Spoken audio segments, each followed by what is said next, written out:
I have it at 5 o'clock, if it's okay to call it to order, the meeting. Okay. Kathleen Allen.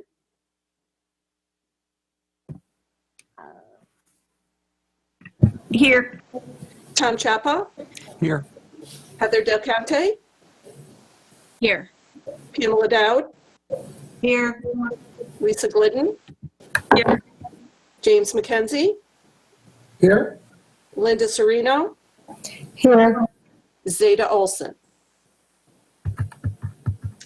At this time, we'll move to floor to the public. There is one person that did submit a couple of questions. Her name is Sarah Nelson. She resides at 11 West 4th Street.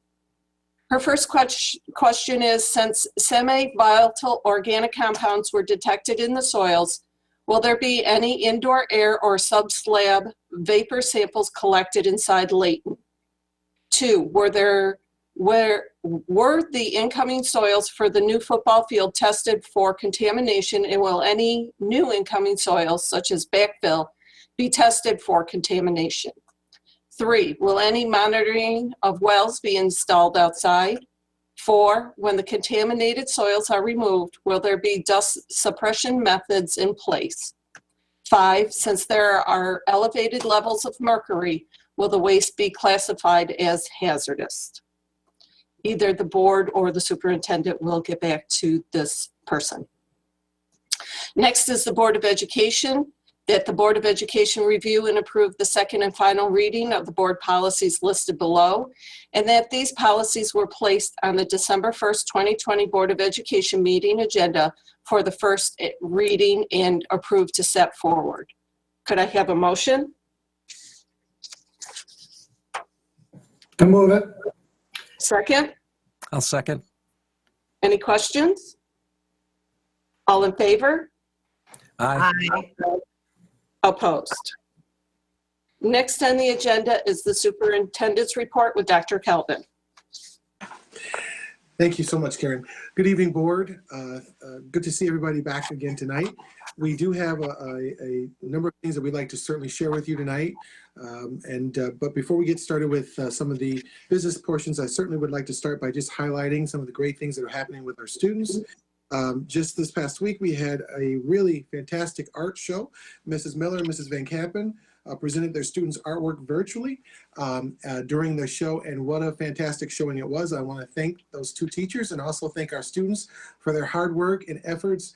Truly, the show was truly fantastic to just watch and to see that virtually. Thank you for your creativity, and thank you for all of your hard work. Eric, if you can just go on to the first slide, please. All right, great. Just in current terms of health and safety information, I'd just like to kind of share with the board.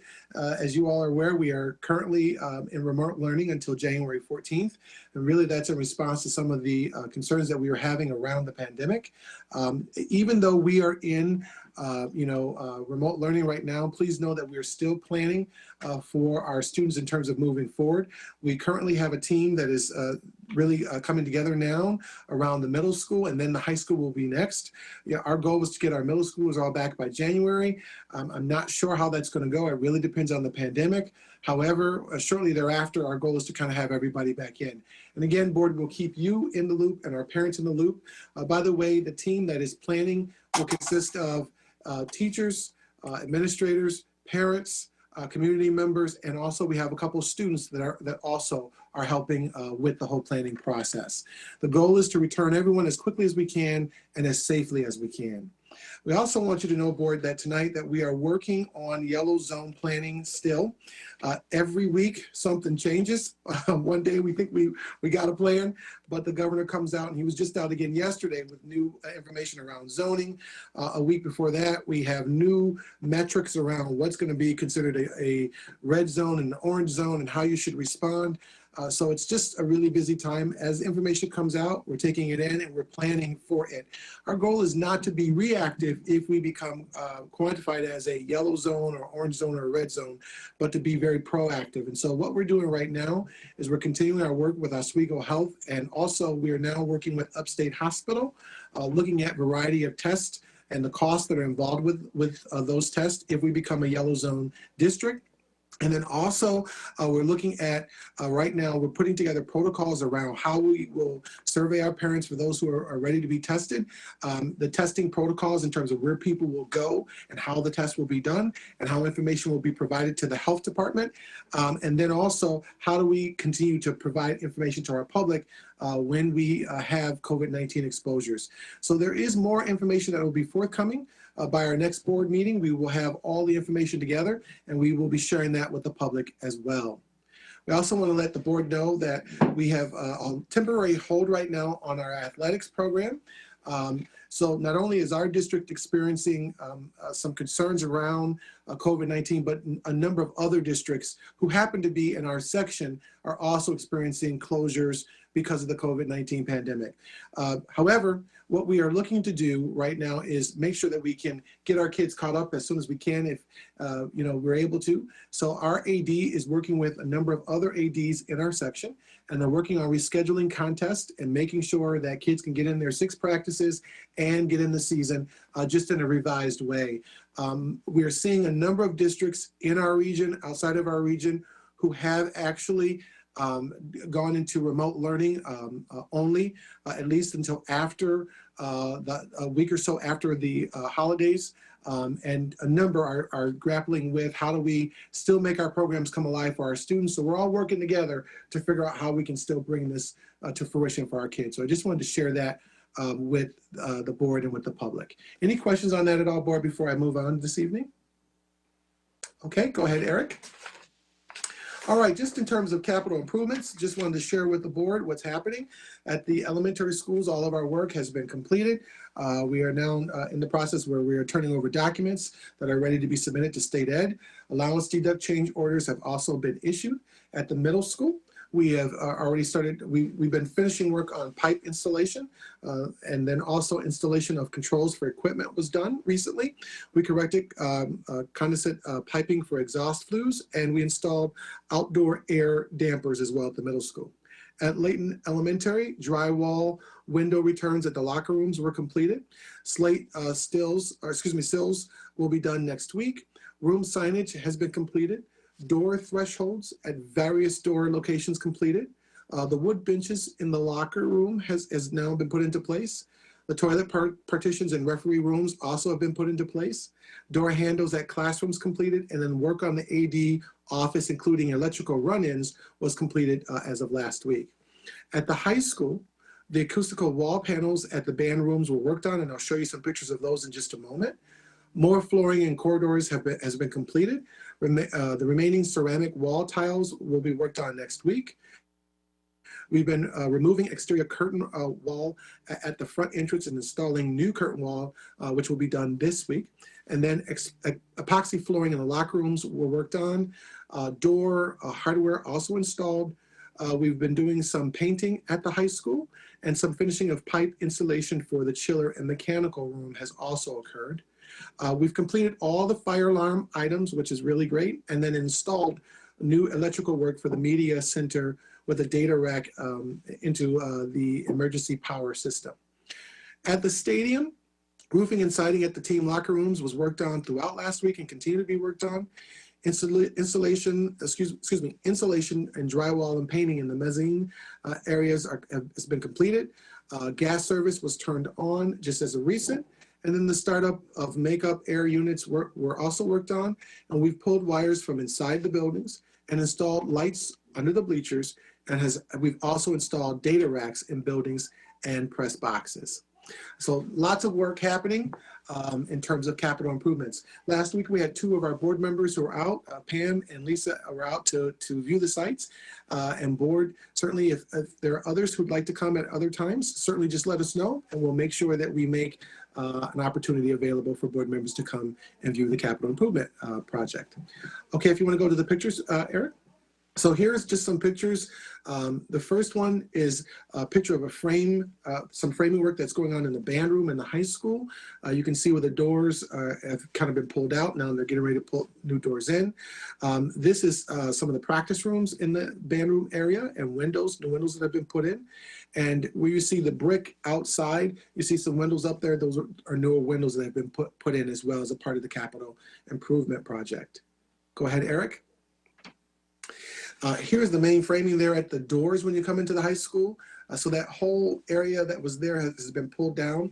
New glass is already started to go in. Glass panels are pretty heavy. I believe they're 800 pounds a piece, if I remember correctly. So lots of work going into setting up that whole entranceway now in terms of moving the glass in and taking the other pieces out. You can see the painting and all how it's become brighter in that area as well. The last picture that you see there is a picture of the band room, the work that's going on in there. In terms of the ceiling, you can see the acoustical ceiling that's going on. And then you can see again the framing, and they're working diligently on that band room area right now. Okay, Eric? Again, more pictures of the main entranceway there. And then you'll see two classrooms, the orchestra room and also the chorus room with some of the acoustical panels and pieces that have been put in as well. Coming along very well. The area is looking really good. I think we're going to have just one top-notch place for our orchestra and band for the future in high school. Okay, Eric? Just in terms of the estimated percent that has been complete, 94% of our work has been completed in this phase. In terms of the billing to date, the billing is at 88%. The percent of allowances that have been used is at 38.02%. The projected percentage of allowance to be used is at 46.13%. And then the percentage of contingency that's been used is 18.43%. And we're projected at 40% at the most. So certainly we're keeping up with the billing and making sure that we come in under wherever we possibly can. Any questions on that at all, board? Everybody okay? Okay. So now I just want to kind of shift gears for a moment. Go ahead, Eric. So just want to talk a little bit more about our emergency project and also some additional testing that was done in the area. So first of all, we've got really good news for the board tonight. And that is that we have, I believe it was last week, Sunday, we received a notification from the state ed in writing that through an email, a note that was sent out that said that the state has agreed to aid the project over 1 year instead of 15 years. We were sent, we have, after receiving that information, we sent out a letter of confirmation to make sure we got it the way that it was sent to us, that we heard it right. And they have certainly asked us that we need to, they told us to send in some paperwork, some additional items that were needed, and we have been working diligently to get everything in. This is really great news. You know, this is certainly something that we really needed to hear. It will really allow us to be able to borrow from the scope right away, get aided at 87.5% within 1 year over instead of 15 years. And certainly, you know, after that is done, you know, we'll have to kind of look at where we're at. But in terms of the project, what we would see is probably at the most 12.5% less of our, in terms of our portion in the project that would be due. But again, for us, this is great news. It helps with the financing. We can get this done a lot quicker, a lot faster. And I'm just really excited about it and really glad. I would like to say thank you to all of those who have been working with us, you know, our special counsel, King and King, Nancy, the entire team that have been working together, Tom, everybody. We couldn't have been able to do this without your help and support and advocacy. And it's just great, again. So that's the good news. Any questions about that board at all? Everybody okay? All right, keep moving, Eric. All right, so we want to just let you know that we did, just for health and safety reasons, we wanted to make sure that we looked at our additional fields in case, you know, there was some additional contamination. We wanted to make sure that we took a look at things and to also ensure the health and safety of our students and our staff who are on our fields. We also did some additional testing. So we did testing underground and testing on the surface. And so we've got Craig, who's here, and Scott Nordstrand. Good evening, gentlemen. We've asked them to join us and to kind of go over those testing results just so that the board and the community kind of knew where things are. So Craig and Scott, we're going to turn it over to you here for a little bit. Okay, thank you. So yeah, we were out and we placed a series of soil borings across the baseball field and soccer field to the north of the Layton School. 16 borings in all, down to a depth of 6 feet in most of them, and then a few of them we went down to 8 to 10 feet. We were trying to get into what might be considered the original soils for the property. And, good news is that we found really no real issues in the surface of the field. And not surprisingly, we did find some elevated areas of metals and some semi-volatile compounds in the deeper depths of that field. But there's no metals at all on the surface of the field. And the results that we saw are similar to Wilbur Field in terms of the deeper depths. So what this does mean is that design for renovations on this field will need to consider these impacts and how those soils are addressed. And what I hear from Craig's team is that they're likely to be able to move forward with designs that will minimize any disturbance of those materials. Go ahead, Eric. So this figure here is showing us the borings and showing the results for the metals. And just to give you a sense of what each little box means, it shows the 4 different layers that we collected soil from at each location. The green means the detections were below the DEC criteria for use on athletic fields and school properties. And the blue is where compounds were detected above those levels. So that's the similar situation that we see at Wilbur Field. And those are down, below 6 inches down to 5-6 feet. And then down at 8 to 10 feet, we did get into a different, what looked more like a native soil material that does not show impacts from these metals. So we do believe it is, as we saw in Wilbur Field, a fill layer that was placed there at some time in the past. Eric, The next slide. go ahead, Eric. This is a similar figure, but this is showing the semi-volatile compounds. Again, these are, as I said at a previous meeting, these are compounds that basically come from combustion of hydrocarbons. Some of them are likely related to the fill material, whether it was from coal ash material or old building debris that might have been brought in as fill. But one of the unique things about these materials or these compounds is they're also generated from emissions from cars and trucks. So we find these all over the place in the world, and especially in urban environments. Like I said, the surface soils were pretty good, but you can see there was a couple locations where we had some small detections just above the standard. Nothing that I feel is of large concern because they kind of equate to what we see in background across the state. So basically what we would experience in our normal lives in any public setting. These are a little bit more sparse as you go down into the soils, whereas the metals were a little bit more found in a few more of the borings. And that also mimics what we saw at Wilbur Field. And different, I think I said last time, it's just a different compound, a different issue. The metals are much more of a more acute toxicity issue. These are something that is very long-term. You'd have to be exposed to these type of compounds for many, many, many years. So those are the results as we found them. And like I said, I think the team's planning to manage the construction out here to minimize the disturbance of these materials going forward.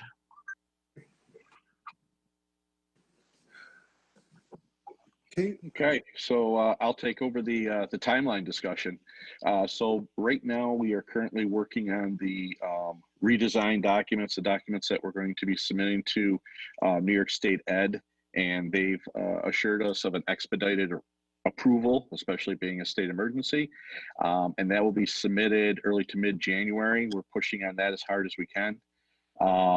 We're also going to probably bid parallel to that, with a bid opening around February. As soon as we can, we're going to do a quick bid on that, but make sure we reach out to a number of contractors to make sure we're getting a good response. Contract construction will be mid-February to April of 21, and then we'll close it out, complete it. There'll be some work that's going to be done by Scott and his crew as far as closeout procedures and reporting.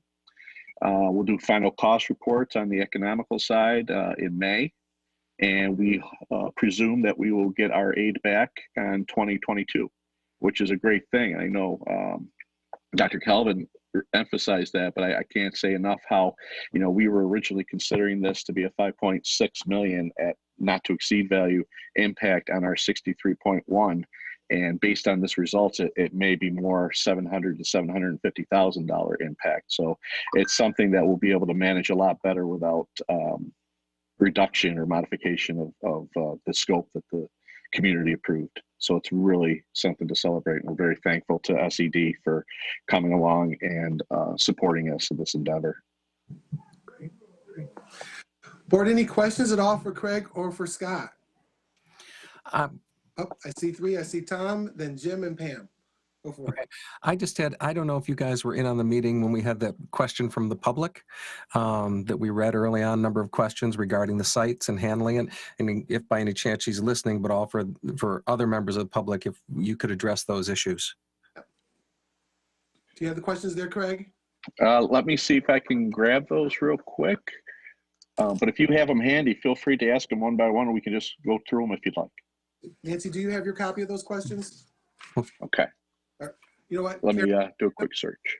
Karen, could you read them again, please? I could read them. Okay, great.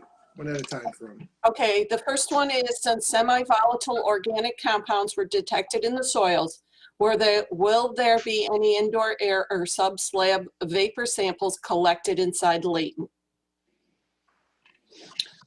We're not anticipating a need to do that. Semi-volatile organic compounds are very, very, very low vapor pressure compounds. They do not really put materials into soil gas, whereas we would be concerned with that if this was like a gasoline spill in the subsurface where you would have volatile compounds. So not planned for that. Number two, were the incoming soils for the new football field tested for contamination, and will any new incoming soils, such as backfill, be tested for contamination? I'll take the first part of that.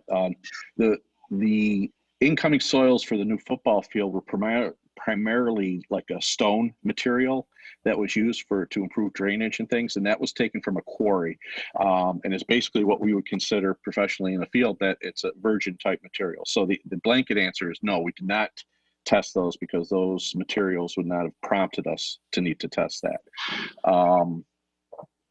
So that's that part. And I think, Scott, if you want to kind of answer the new part. Yeah, so our remedial planning for the new soils, which will become the soil cover, which is the remedial design piece, they will be required to be tested following DEC's protocol for imported soil to a site. So that every so many cubic yards of soil has to be taken from the fill source and analyzed for a range of compounds to make sure that we're putting back material that does not have any issues. Next. Will any monitoring wells be installed on site? At this point, don't have that in the plans at all. We have been doing some testing of groundwater through some infiltration galleries that are on the site and not finding compounds in the water, which makes sense with the chemistry of these compounds, which are tightly bound to soil particles. Next question, when the contaminated soils are removed, will there be any dust suppression methods in place? Yes, absolutely. The remedial design will actually require the contractor to have on site monitoring stations that test for particulate matter generation during their work. And there are certain criteria that are set up by the New York State Department of Health for that. And when those criteria are read by those meters, then the contractor is notified to begin misting procedures. And of course, if they see that they're generating dust, they would also use misting. It's basically a water mist to knock down the dust when they're working. Okay. Last question, since there are elevated levels of mercury, will the waste be classified as hazardous? No, the waste will be, is non-hazardous. We've actually tested the soils from Wilbur Field already for that issue. And for mercury, they do not qualify as hazardous waste. Okay. And just, I hope that answers the questions, Tom. And for the community member, what we're going to be doing is certainly taking those answers, and we'll be sending a letter to the community member. And then we have a frequently asked questions page on on this whole matter, and we'll be posting those questions from the community and the answers as well. Okay, does that help? I hope that answers your questions, Tom. Oh, yes. I wanted to do it basically for anybody who's watching right now and have the two experts here to define it perfectly instead of, doing it secondhand. So thank you, guys. I appreciate it. Jim, and then Pam. So going back to the pictures that you had with the different color codings, one of the key words in there was restricted residential exceedances, where green was below and blue and yellow both above. Could you talk a little bit about what those mean practically? Yeah, so Jim, that terminology, restricted residential, is a remediation criteria that DEC uses for soil cleanup objectives. And the restricted residential level, they define in their guidance documents as a criteria that is appropriate for the use of parks, playing fields, and actually school property. They have unrestricted levels, restricted residential levels, and then commercial and industrial levels. And you see a rise in the contaminant levels at each of those levels. So we're trying to get we want anything that's exposed at the properties to be below that restricted residential. So as a follow-up to that, for the semi-volatiles or for the metals, some of them are found either at the first, quarter foot or the next half foot to 2 foot down. Does that have any practical implications of what we need to do beyond the project? And how would that affect the project? And not that we have the whole design yet, but just as some ideas. Well, certainly in the short term, proper maintenance and maintaining that surface layer is important. But I think the planning for the long term and the final design of that field would make sure that we also incorporate a soil cover above the existing layer. So whether they build up the field and put the new facilities on top of that, then the soil cover would be in place. Or, if it ends up being where certain levels of that are removed, like on Wilbur Field. In either case, the long-term situation would have a barrier. So how about the short term if we can get some spring sports out there? I don't see it as a large risk from my perspective. Like I said, the metals are not seen in that surface, and the semi-volatiles are very low in comparison, and not like I said, they'd be fine everywhere I look. Okay. All right, Pam, and then I see Linda has her hand up. Pam? I just wanted to say thank you to all of those that advocated to SED on our behalf. And that was monumental. And this is huge that they're going to reimburse in 1 year instead of 15. So that's a huge thank you.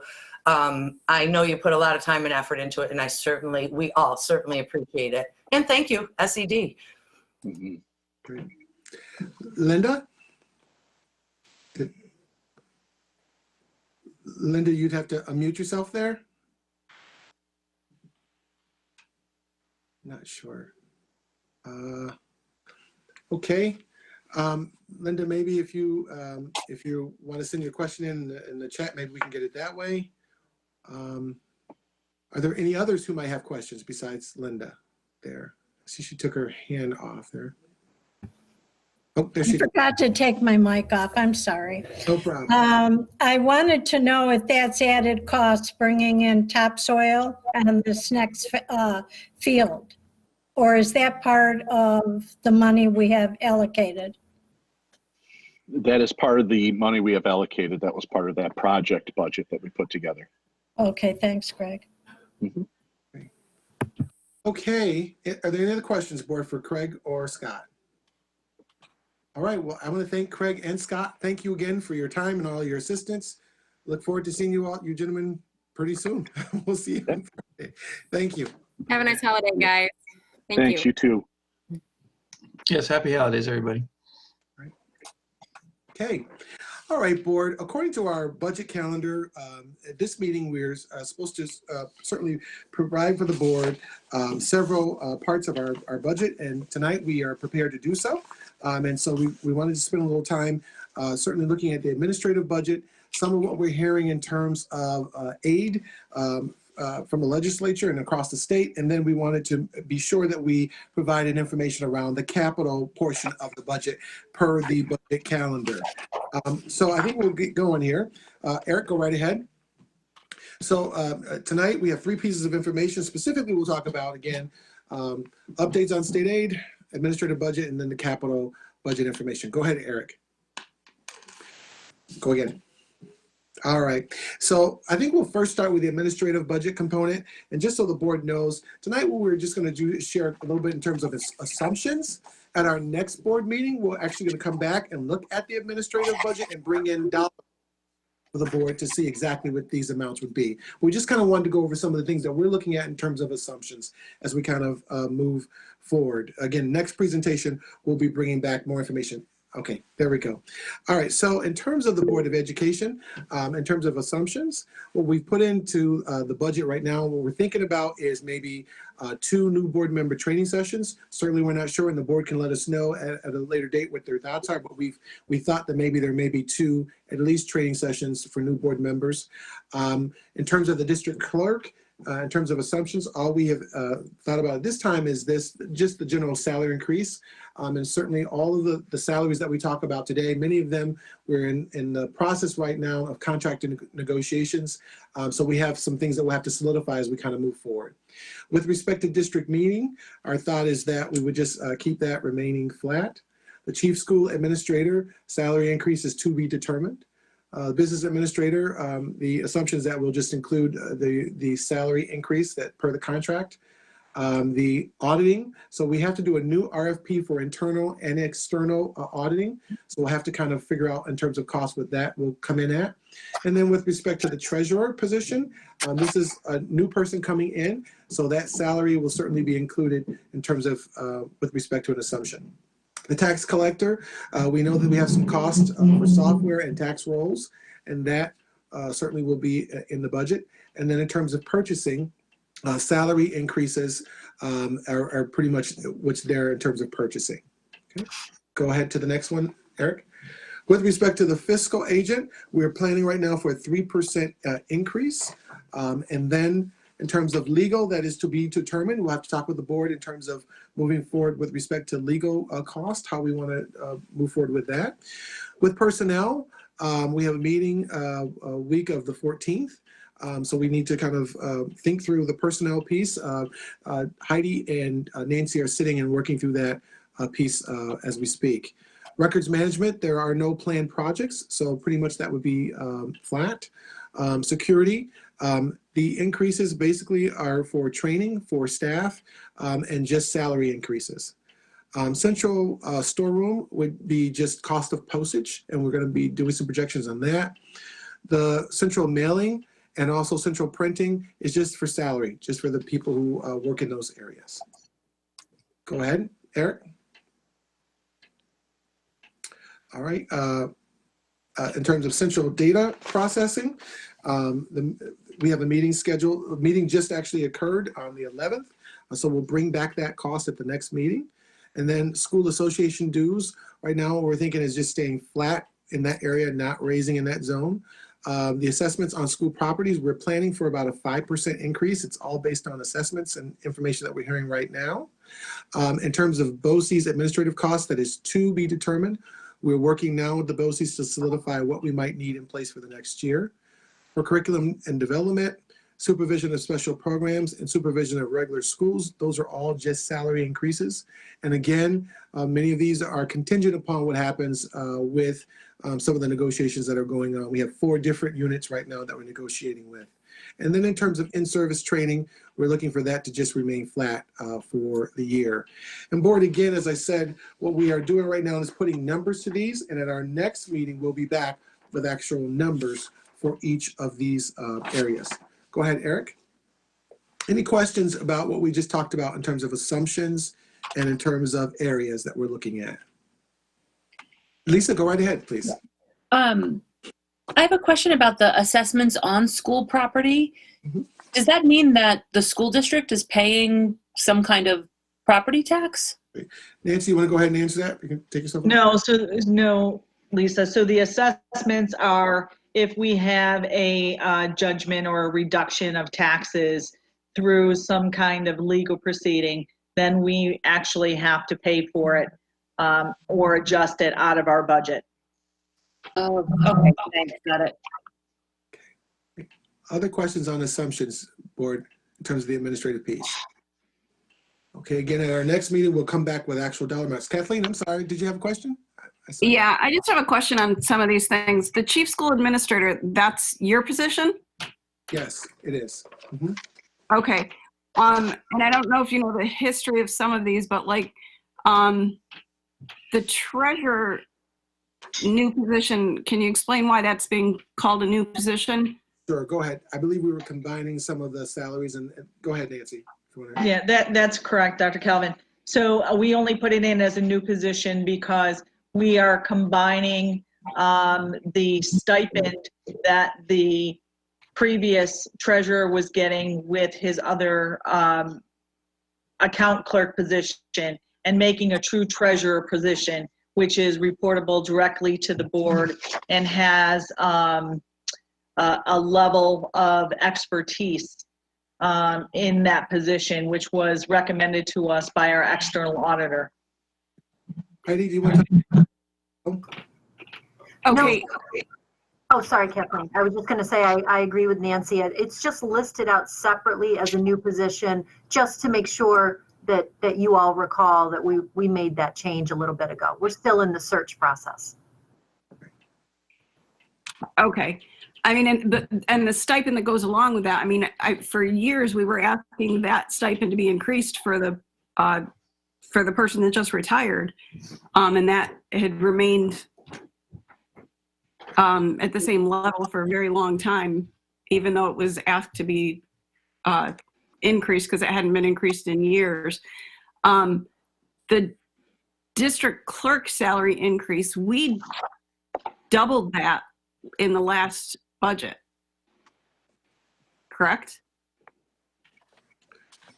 I don't have that number in front of me, but I can look that up. Nancy, are you aware of that or no? I don't have those figures in front of me. I apologize. But we can certainly come back. We can look that Yeah, up. you know, that stipend more than doubled in the last budget year. Okay. So we can certainly at our next meeting, in terms of the treasurer's piece, our plan was to come back with actual dollar numbers at the next meeting, flesh those all out with the board, and we can certainly share that and go through that with you in terms of what we're thinking around the salary for that. Okay, and some of these, I mean, business administration, aren't those all already in your contracts? No, so Kathleen, that is the whole department. Business administration is everybody that falls under the business office. So that would be payroll, that would be my accounts payable person. It would be Joyce's position as budget.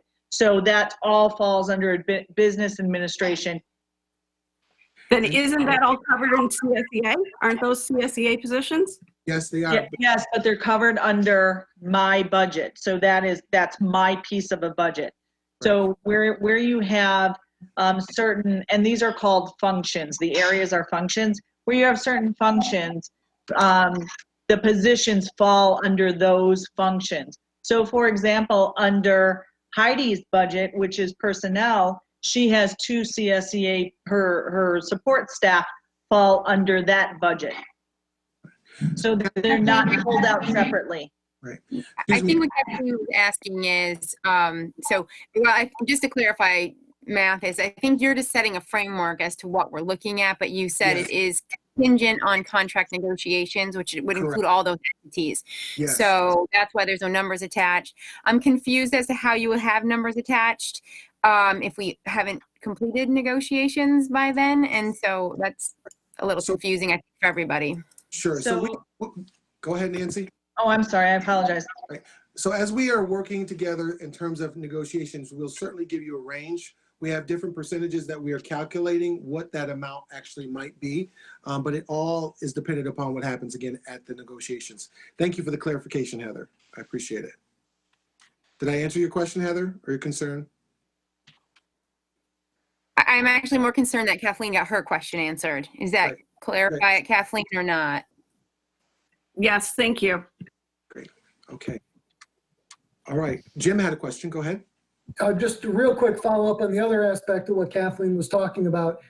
And correct me if I'm wrong, I believe this treasurer position is something where we voted in a previous meeting recently to have a new title because we viewed that there were more responsibilities. We're not actually adding a new individual. We're substituting one title for another title. No, we're getting a new individual because the treasurer has retired. So we are getting a new. Oh, yeah, I'm sorry. So we're replacing one person, but we're not replacing one person with two people. That is correct. Yes. There we go. Thank you. Other questions from the board on those assumptions at all? Okay. And again, at our next meeting, we'll bring back some dollars and numbers and we'll share some of those ranges. Does that help? Everybody good? Okay, so now we're going to go over some state aid updates. Just wanted to share with you that across the state, we're hearing a number of things in terms of state aid, and we just kind of wanted to bring to you what we're seeing. Go right ahead, Eric. So recently, the New York State Board of Regents asserted the current state amounts remain uncertain. We're not sure what's going to happen in terms of income that comes from the feds. We do know that there are some challenges across the state. It is possible that federal revenues will help to mitigate any reduction in aid.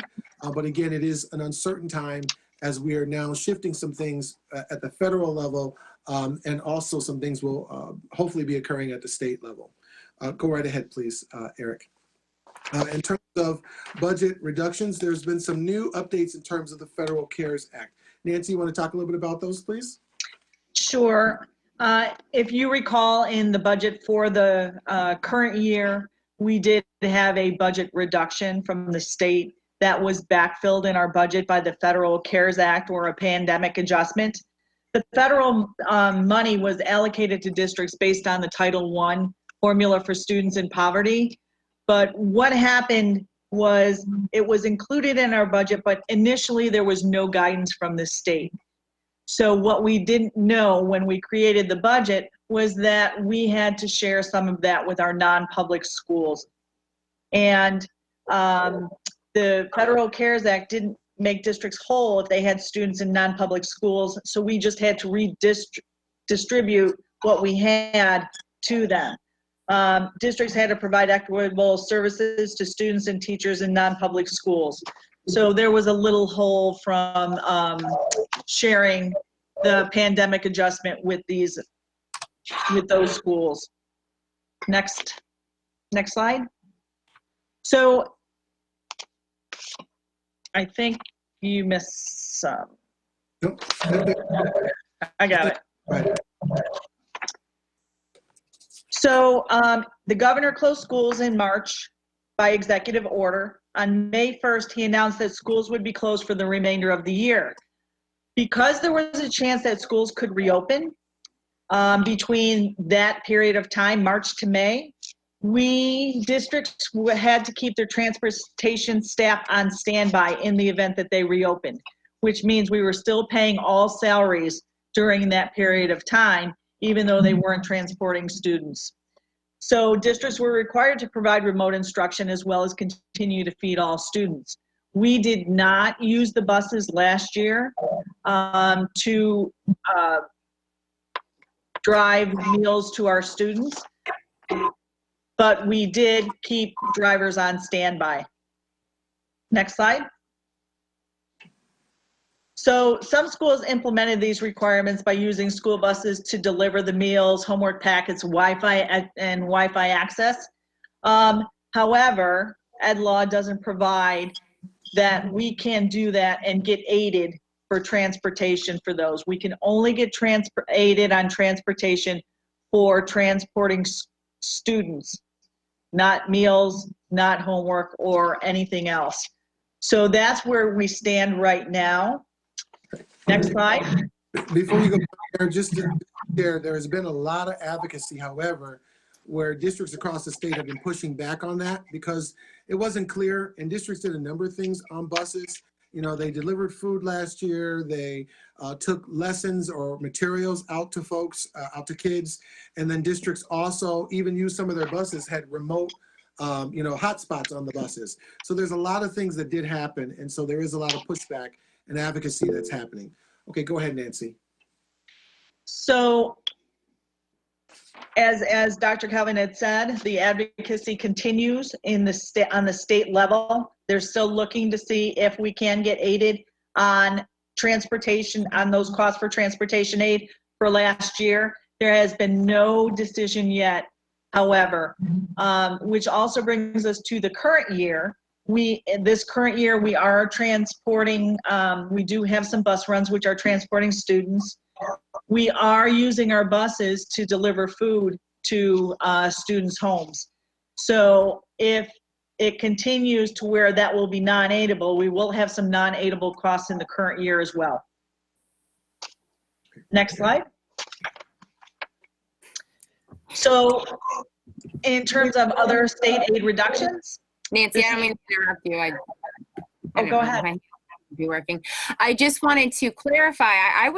And I don't know what the other board members remember, but I thought we did use buses last year to transport meals to people who are in the outskirts and couldn't make it into meal sites and homework packets. I believe we were told that. That's why I think that.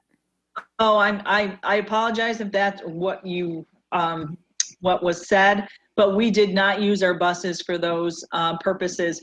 We had a myriad of volunteers that continued to deliver meals to those students that could not come to pick up meals. We had sites at the high school, pickup sites. We had sites at Riley, and we had sites at Minetto, where we had volunteers on a daily basis handing out meals. So my next question, Heather's correct. We were misled then because that's what we were told. And I'm confused then. Did you realize that that was not going to be aidable? Because we were paying bus drivers. So I guess it makes sense to me that we'd be using them for alternative purposes. So I guess I am, and I think we were all under the assumption we were. So I'm just confused a little bit. We were not advised that that was not aidable until this year, until after the fiscal year ended. So, and I apologize. I don't remember having the conversation that we were going to be using our buses. I think we had thought we were going to, and then we had set up alternate sites for food pickup, and we had, as I said, we had volunteers. So we continue to pay bus drivers, but we utilize volunteers, but we really had no idea that we couldn't use bus drivers? Am I making sense? I'm trying to understand. But you said, go ahead. So you said three things. Go ahead, Nancy. I understand what you're saying. Heather, at the time, it was such a chaotic period that things were changing. We didn't know if we were coming back to school. We didn't know, how things were doing. So we were really trying to make the best of a difficult situation. We knew that if we set up these feeding sites, that a lot of people would be able to make it there. And we were not having a lot of pushback on meals not getting to students. But this year, when we knew that we were going with an alternate remote schedule and students were either coming or they were staying at home, and we knew that there was a possibility that schools were going to close and we would still have to feed all those students, we knew that we were going to have to do something different. So we had the conversation to utilize our buses. The only thing I would add is the transportation piece. We've just learned about that not too long ago here. It's been about a month and a half that we've heard about that. I will say that most districts did not know, again, that those things were not going to be aided. We kind of were led to believe that districts would be okay, made whole, just kind of move forward. And it was like 2 weeks at a time. So there was just not a lot of information that was coming out. But we know kind of where things are now. But go ahead. And maybe it's fortuitous. I guess I think as a board we represented to our community that, you know, yes, bus drivers are getting paid, but don't worry, because we're all being creative, and, you know, equitability of services was such a big deal back then. And could everybody get their packets? And, you know, we actually used not being able to get packets to people in a timely manner as one of the rationales for not for kind of going slower with instruction. And so it's a little weird now in retrospect, realizing that we were paying bus drivers, but we weren't utilizing them. And I guess now, knowing that it's not aidable, it's really a moot point. It's just, that was a surprise to me. Well taken. Understand.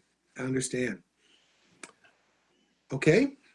Any other questions from the board before we move on there? Okay. All right. In terms of potential state aid reductions, you want to continue going on with that, Nancy, there, in terms of what we're hearing? So we're hearing about 20% state aid cuts. Go right ahead. Sure. So we know that the 20% state aid cut would disproportionately impact high need, low wealth districts. High needs districts receive over 69% of all their formula-based state aid. And high needs districts are very heavily reliant on the state aid as a proportion of their total budget. Right. Next slide. So if I can I jump in here real quick, Liz? Go ahead, Jim. So on that last slide, it was talking about what the state has advised. Is that the current advising about reductions and furloughs? I'm sure there are some people out there who've read news in the last week that's been talked about. So is that current state guidance? Right. So go ahead, Nancy, and then I'm sorry. So the most recent information from the governor is that we remain on pause. He is talking about a state aid reduction. There are some slides coming forward in the next few slides on the state budget, and that was discussed over in the New York State School Boards Association meeting. And that he's asking us to pause. He's still holding out hope that there will be a federal bailout. There you go. Yes, we are continuing to hear that there's hope for, a big federal bailout. However, we do know that even with a bailout, there may still be some challenges. But we're still waiting to kind of see where they go with respect to reduction of furloughs. We know that there were a number of districts, especially up in the Albany area, who had already started to furlough folks and started to make reductions. And the governor, his whole team came out and said, hey, can everybody just hold off? Things may change depending on what happens with the election. Now that the election has happened, we're not sure how things are going to go. But again, as Nancy said, there are some slides in just a couple minutes that'll show at least the picture, though, that they are sharing with everybody.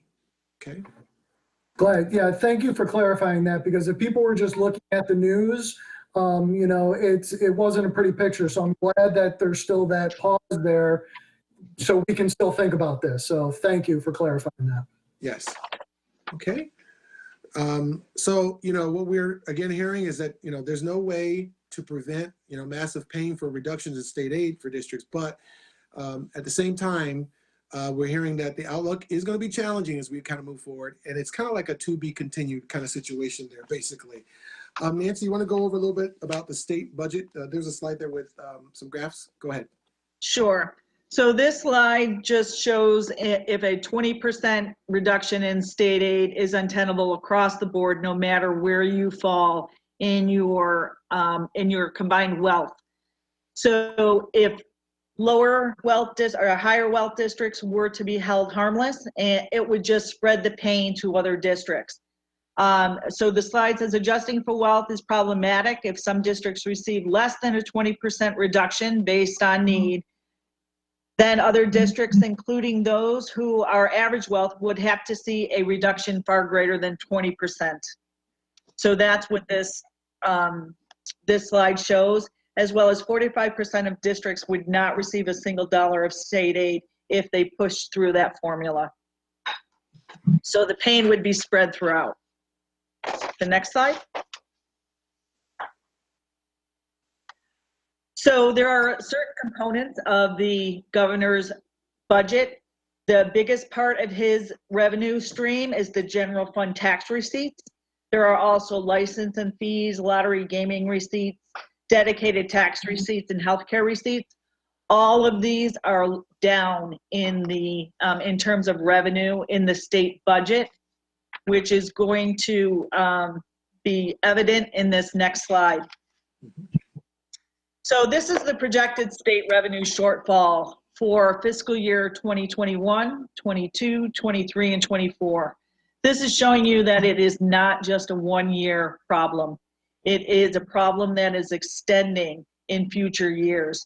So in millions, the state will be short in 2021, $14,922,000, 16 million in the following year, almost 16 million in 2023, and 15.6 million in 2024. So oh, go ahead.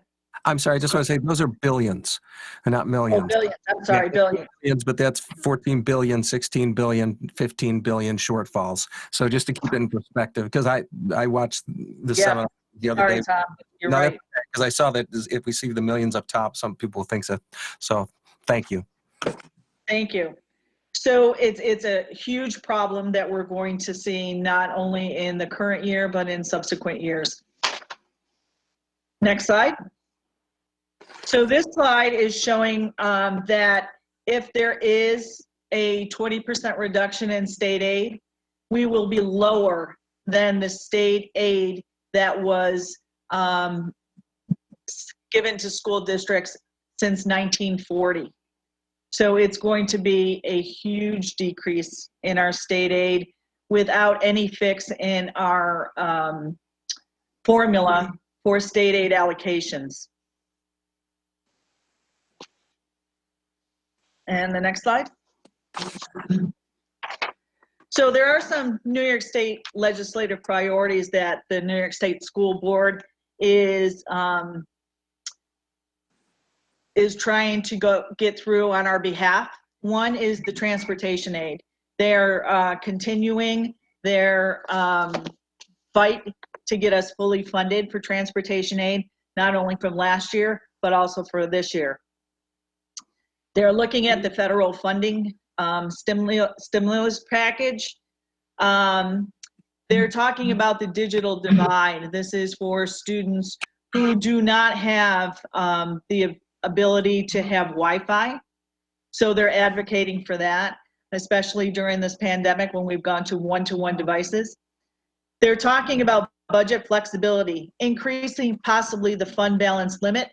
If you recall, our fund balance is usually at 4%. That is the max that we can have in our fund balance from year to year, and giving us ability to use some of our reserve money that we may not have been able to use before, possibly reducing voter restrictions. They're looking at the costs and drivers for mandate relief. We have Wick's Law, and Wick's Law, if you recall, that's all of our trades in a capital project, plumbing, heating, and electrical. They have to be bid separately. So they're looking to say, well, maybe they can be bid as one package. Tri-borough amendment, which is the law that says we have to continue all of the terms of expired contracts. And we have some expired contracts right now. And then they're also advocating for special education and legal cost reform. In the meeting on the New York State School Boards, they did say that those high-profile cost drivers, even though they don't get a lot of traction on those because they're so big. Next slide. This is a big one, foundation aid formula reform. The formula has not been running for years. There are school districts that are still receiving aid when they had a lot more students than they currently do. And there are schools that have had increases in enrollment that are not getting their pro rata share. So there is a problem with the foundation aid formula, and they are looking to reform that. They're looking to reform the tax cap formula. They're looking to reform IDA and pilot. So we have a lot of IDA pilots that we have on an annual basis. The IDA pilots, we really don't have any say in. They are done at from the IDA board, and it has an effect on the school district. So that's something that they're going to look at. Schools as polling places, we have taken all of the polling places out of our school districts about 3 years ago through board approval. However, if there was an election and they said, oh, we need one of your schools to hold as a polling place, we couldn't say no. They're looking into the regional high school concept, and they're looking at CTE and BOCES aid salary caps. All right, any questions at all on the legislative items that are happening or advocacy items that are on the board? Everybody okay? Okay. So just one real quick one, sorry. So on the first graph, you showed how it would impact the different districts based on their 10% rankings, their deciles. What Oswego said? We're An idea? Yeah, we're on the lower end. He's talking about the first slide there. He's asking where to sit, Nancy. I believe we're on the lower end, if I remember correctly, in terms of our common wealth ratio. Correct? So our combined wealth ratio, it's the slide before that, I believe. Before that one. There we Yep, go. that one. So our combined wealth ratio is about 73%. So that means that we are poorer than 73% of all of the other districts. Okay, so we're probably in that third decile there, which is, okay, thank you. Yep. Great. Okay, thank you. All right, board, we have one more piece in terms of the budget that we'd like to share with you tonight, and that deals with the capital component per the budget calendar. So the capital component really has, multiple parts to it, and it consists of school bus purchases, debt service on buildings, principal and interest, tax associated and court order costs, and also all facility costs, including salaries, benefits of the custodial staff, service contracts, maintenance supplies, and equipment and utilities. Go ahead, Eric. All right, so in terms of numbers, we've got numbers that we'd like to share with you in terms of preliminary facilities budget after meeting with David and having some conversations. So here's where we're at in terms of salaries for the next year in terms of our projections at this point in time. Again, things could change depending on what happens with respect to negotiations, but salaries right now, we're looking about an increase of around 75,000 at this time. And again, we will come back if there are changes, by the way. We certainly will, board. We'll be going through the whole budget one step at a time, by the way, with you as we move forward. Equipment, we're at 0% increases that we are looking at this time. Contractual, we are down by $3,100 with respect to contractual from last year. With respect to BOCES cost, we are down a little bit by $22,000, and that's based on what we're looking at right now in terms of the BOCES services and supports that we might need. And then in terms of supplies, we are looking at right now about $295,000 that we would need in terms of supplies, and that's minus $16,450. So the total right now, as we kind of gone through everything, is about $34,000 up in terms of this portion of the facilities budget. Okay, go ahead, Eric. In terms of building debt that we have right now, Nancy, you want to talk about building debt service? Sure. So our Excel projects, principal and interest, that goes down every year. So that will be a reduction of $78,125. The May 2012 referendum project is also a decrease of $2,750. The BOCES project has a slight increase of $650. And our current ban, which is our bond anticipation note, we have $388,917, and that's all interest. So in terms of our building debt service, it is going up $308,692. Okay. Go ahead to the next one. Nancy, you want to talk about that now? Yep. So then we have our buses, and buses we usually bond for 5 years for. So as you can see, our 15-16 buses are falling off. So that's a decrease of $216,747. Our 16-17 buses are a decrease of $3,040. Our 17-18 buses are an increase of $2,703. Our 18-19 buses is a decrease of $3,306. Our 19-20 buses are an increase of $3,668. And our new buses, which we just purchased last year, will be an increase of $43,684. But net, the bus debt service will be decreased by $173,038. Any questions on that one? Okay. So in terms of our totals with capital budget, right now in terms of facilities, we're looking at an increase of about $34,000, and then debt service, an increase of $135,654, with a total of an increase to the capital budget, or the capital portion of our budget, of $169,740. Now, there are also some additional items that are considerations that we certainly, would like the board to consider. But what we are planning on doing is coming back and bringing each of these items as we kind of move through all the budget portions, and certainly bringing them back to the board's attention and seeing where the board would like to go with respect to these additional items. So if you can kind of go on to the next slide there, Eric. In terms of facilities budget considerations, Nancy, you want to go ahead in terms of the vehicles there? Sure. So for facilities, there are 5 vehicles that are in really poor condition that the facilities department is looking to replace. The first one, and these are in order of priority. So the first one is the mail van. It has 94,000 miles on it. A new van would cost $27,650.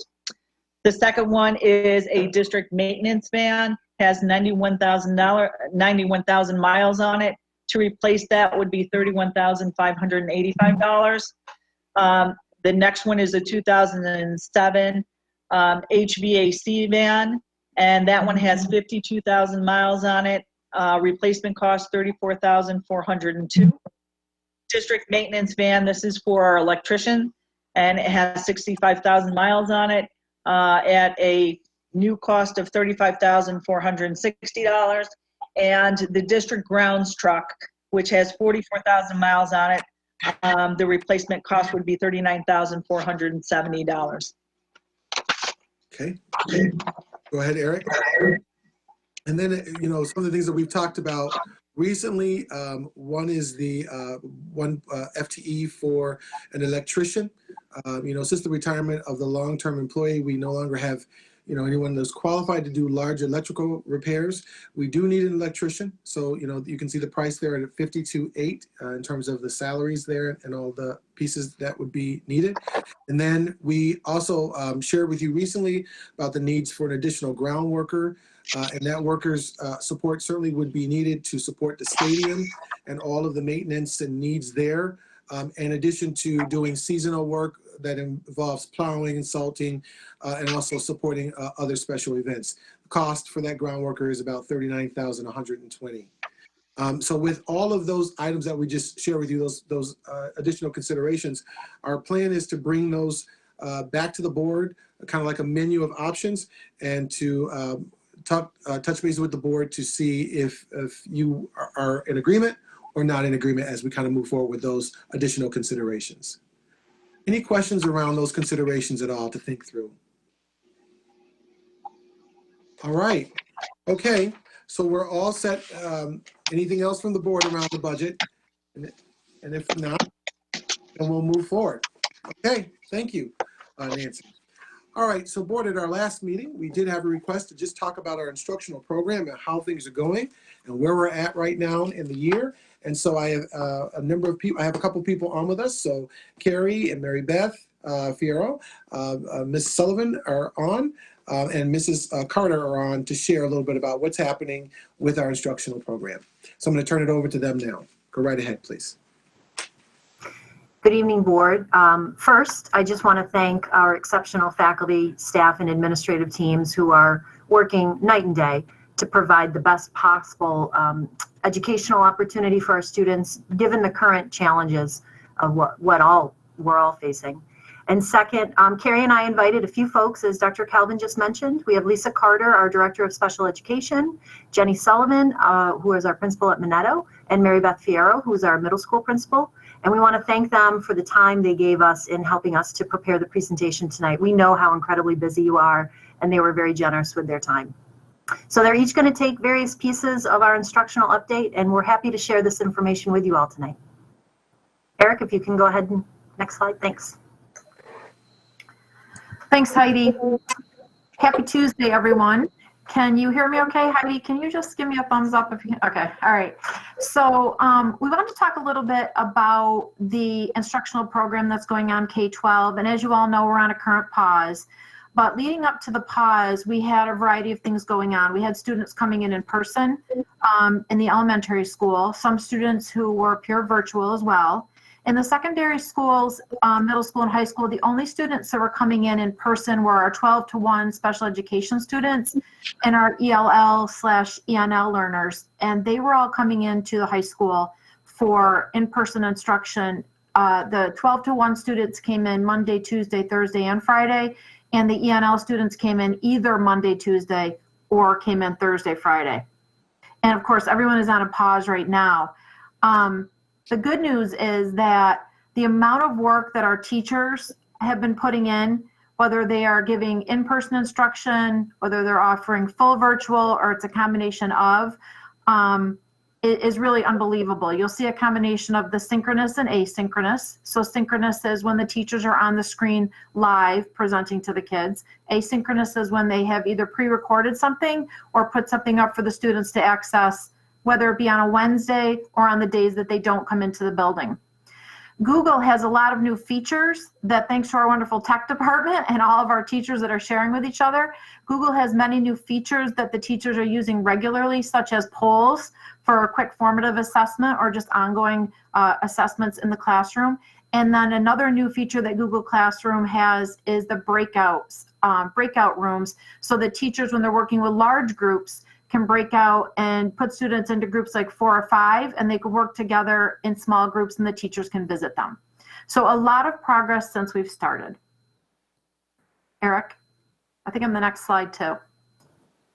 Technology updates. Thank you to our amazing tech department under the guidance of Jamie Sykett. We were able to add, and thank you to all of you board members and Dr. Calvin, who approved the addition of 2 technology coaches, because we added Dan Rupert last year, and this year we added Nick Little. And I know just from personal experience that whenever you call Jamie Sykett or Nick or Dan, they'll immediately get right back to you to get your questions answered.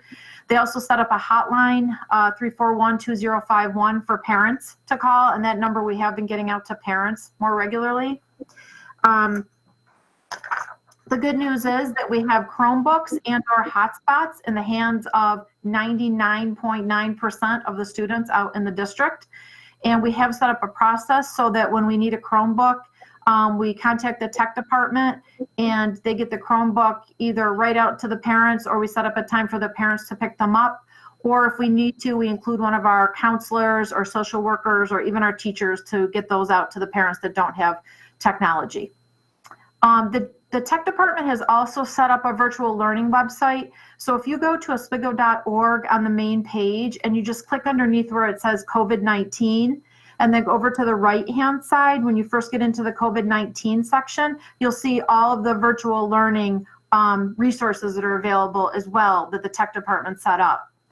The tech department has been doing ongoing professional development for teachers. So every time some like new piece comes out for a Google Classroom, for example, the poll feature that I talked about earlier, they'll run a professional development on it, and they run several sections of it so teachers can jump in regardless of when they're available. And they also record those professional development offerings, and they're available on the tech Google Drive. So anyone who has access, which is all of us, to the tech Google Drive, we can jump into that and find the videos that have been recorded from the trainings. So kudos to our tech department, because they are working day and night and supporting teachers, administrators, teacher assistants, and parents and students. Thank you, everyone. Next slide. Yep. Hi, good evening. I'm going to just give you a quick snapshot of data we use to monitor student academic growth and make instructional changes or add student support. So the screening assessments that we are currently using, the first one, K3 DIBELS, is Dynamic Indicators of Basic Early Literacy Skills, and DIBELS, or for grades 1 through 6, is just one subset of that. These are quick 1-minute assessments designed to measure the acquisition of literacy skills such as phonemic awareness, alphabet principle, accuracy, and fluency and comprehension. The next 3, STAR, are the first 2 are STAR reading assessments. We have STAR Early Literacy Screener, STAR Reading, and then we also use STAR for math, grades 1 through 8. The last slide you're going to see with data that I'm going to present is attendance data, attendance rates. And I don't have a slide for chronic absenteeism, but we thought it would be important to delineate the 2 terms between attendance rates and what chronic absenteeism is that we have been focused on within our district. Mary Beth's going to explain chronic absenteeism. Go ahead, Mary Beth. Oh, well, yeah, yep. There is a slide a little bit later on that we're going to show you some attendance rates on, and we'll get into the chronic absentee a little bit more. But typically when we talk about attendance, we tend to say things like, well, the middle school has a 93.89% attendance rate, and that sounds really good. And the district's goal is always 95%. That's the state's goal for all of our schools, to hit that 95% attendance rate. And it sounds like, and when you see the data that comes up a little bit later, it sounds like we're doing pretty good, and our attendance is hovering right around that 95%. But the rate that the state is now watching is the chronic absentee rate. So the chronic absentee rate are students who miss more than 10% of the school year. And the state uses the 180 school days. So if a child misses more than 18 days in a year, they're considered chronically absent. And we have thresholds every month. So let's say in September, the threshold is 2 to 3 absences, depending how many days of school are in September. If the child goes over those 2 absences in September, they're already considered chronically absent. Then it's our goal to slow down those absences, because if we don't slow down those absences, if they keep getting 2 or 3 absences every month, they're chronically absent. And the state now is monitoring the chronic absentee rate. So as an example, the middle school has a goal, they call it a MIP, it's a measure of interim progress, that we have to meet, and every school has a similar one that hovers right around 20 to 21% of our students. And if we aren't below 20 to 21% of our students chronically absent, then we're going to land on a list for chronic absentee. And when you see the slide later on in the presentation, you'll see that what we're talking about is just the attendance rate. But when you start to dig into the chronic absentee rate, which is what all 7 schools are digging into right now, we're all hovering, I know where the middle school is, so I'm going to predict, we're all hovering around the high teens to low 20s for a chronic absentee rate, which is a little unnerving in December, because we've got to hold on to that till June. Right. But we'll talk a little bit more about that later on. Go ahead. Okay, so the first slide shows our STAR Early Literacy for this fall, our benchmark that was given. This, the STAR program is a computer adaptive based. So it was given to the students while they were home and online. So you can see that our score for K1 students for reading, we have students falling in the green, at green and blue, that together combine about 69%. What this means is that they're meeting our district benchmark of a 60 percentile rank. So normed with all the students taking this test throughout the whole entire nation, these students are falling within that 60 percentile if you norm them. Okay, go ahead. The next one shows you our reading for grades 2 through 8. And you can see that we have a little work to do with this. Our students, again, at the 60 percentile we're only meeting 27% at or above and 13% on watch. So we have a lot of students in the red and yellow that we're working with interventions. Go ahead. Okay, this next assessment, I told you the DIBELS, the oral reading fluency. I'm sorry to interrupt, but I'm going to forget my question if we keep going on. Can you go back to the other slide? Yeah. Can I ask a question, just like theoretically speaking, as you look at that chart? How can you explain that we have more kids in high school? I mean, considering that these high schoolers, followed the same path. How do we have more high schoolers in trouble than we do like elementary schoolers? It just feels like that's not students. Say that again, I'm sorry. Middle schoolers. I'm sorry. They're very, very small, very hard to read. Yes, but it feels like, how do you explain that in middle school we have so many in trouble compared to the elementary? As students progress up through the grade levels, and if they fall behind at any point, it's harder to fill in a 2-year gap. So they continue up through and the gap continues to grow. If they're lacking certain skills for reading that they didn't get in elementary school, that's why we have this big initiative right now, our K2 initiative, to make sure that our students have certain basic foundational skills of reading. That's why our big push is this, because then if they don't get those foundational skills in elementary, the gap continues to grow as they go up. Another thing is when you talk about reading, the norming of vocabulary, how much vocabulary we continue to help our students grow with.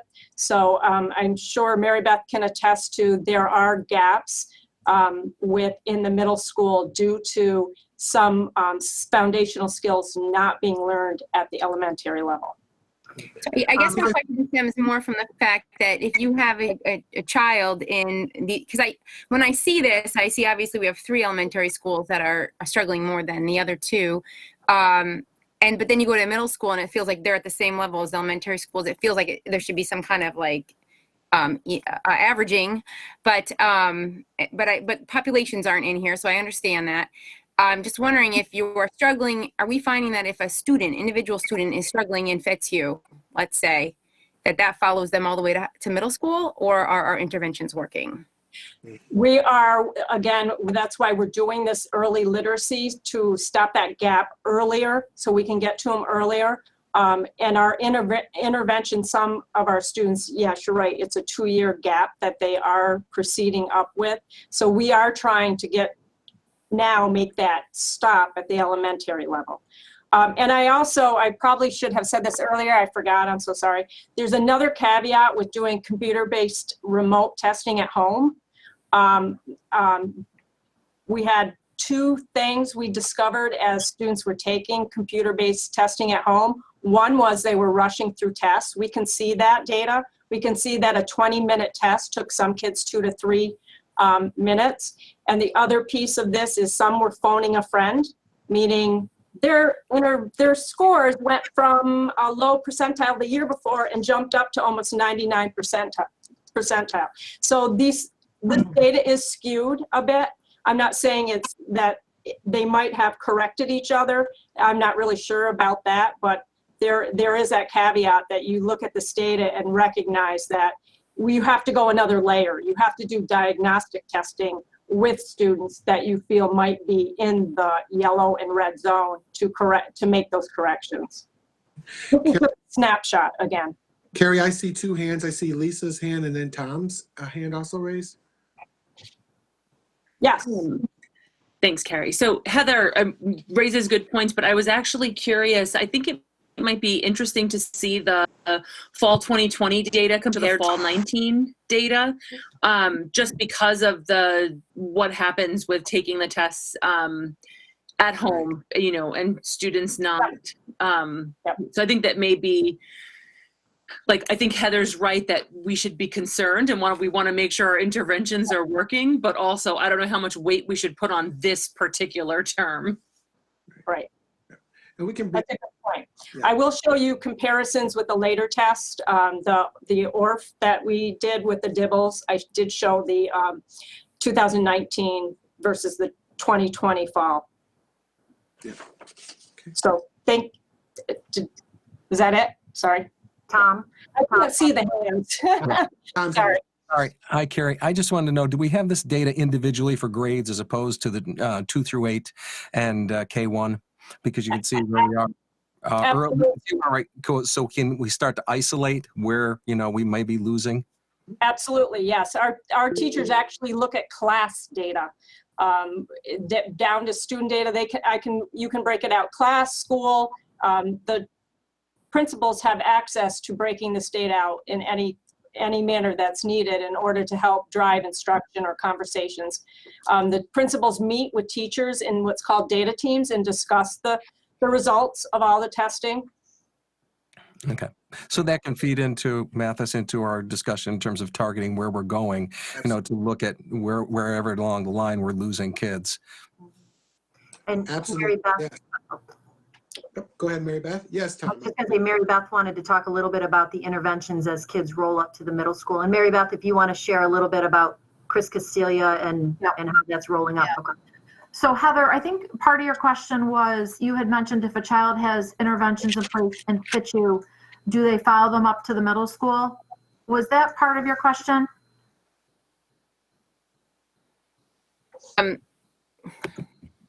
Yeah, that was part of my question, or just evaluating the intervention to make sure that it's working, because you hope that there'd be improvement by the time they get to middle school. Right. I can answer the part about what we do at the middle school is as early as May, we start to send invites out to all of the 5 elementary schools plus Trinity, and we meet with their administrator, their counselors, all the 6th grade teachers, the 6th grade special education teachers, literacy specialists, and math enrichment teachers. And we actually collect data on every single incoming 6th grader individually. And Chris Castilla, who is one of the literacy coaches out in the district, actually works with all the literacy coaches individually, or literacy teachers in the buildings, and collects data on the incoming 7th graders for who needs literacy instruction daily and who needs additional literacy instruction daily or every other day. And then we schedule the kids according to that information that comes in from the elementary buildings. So using the spring benchmarks from STAR, which we were not able to use, we didn't give the spring benchmark last year. We had to use the January benchmark. So we used the January benchmark for STAR last year, and then the literacy specialist input, also the math AIS teachers input, and we scheduled the 7th graders based on that information. So interventions do follow them to the middle school. The hope is always that they'll test out. Correct. We do see, you know, if I look at a 6 to 10 child enrichment class, we call it enrichment at the middle school, we probably see 3 to 5 that test out over the course of the year. Do they all test out over the course of middle school? No. But do we test some out? Yes. I don't know And the intervention, but yeah. and they follow up through to high school too. So our middle school and high school intervention teachers, math and English, will work together again to place the students, and then they make the same kinds of decisions. Do you see them every day, every other day, occasionally for progress monitoring? So those are great questions, and we're very excited about the work of the county literacy project that we've really embarked on. But we acknowledge that we do have those grades that have moved on through, and we're doing everything we can to get those other students who missed out on this newer way of looking at literacy, making sure that we're trying to close that gap for them, because it's a life skill that really gauges success as an adult.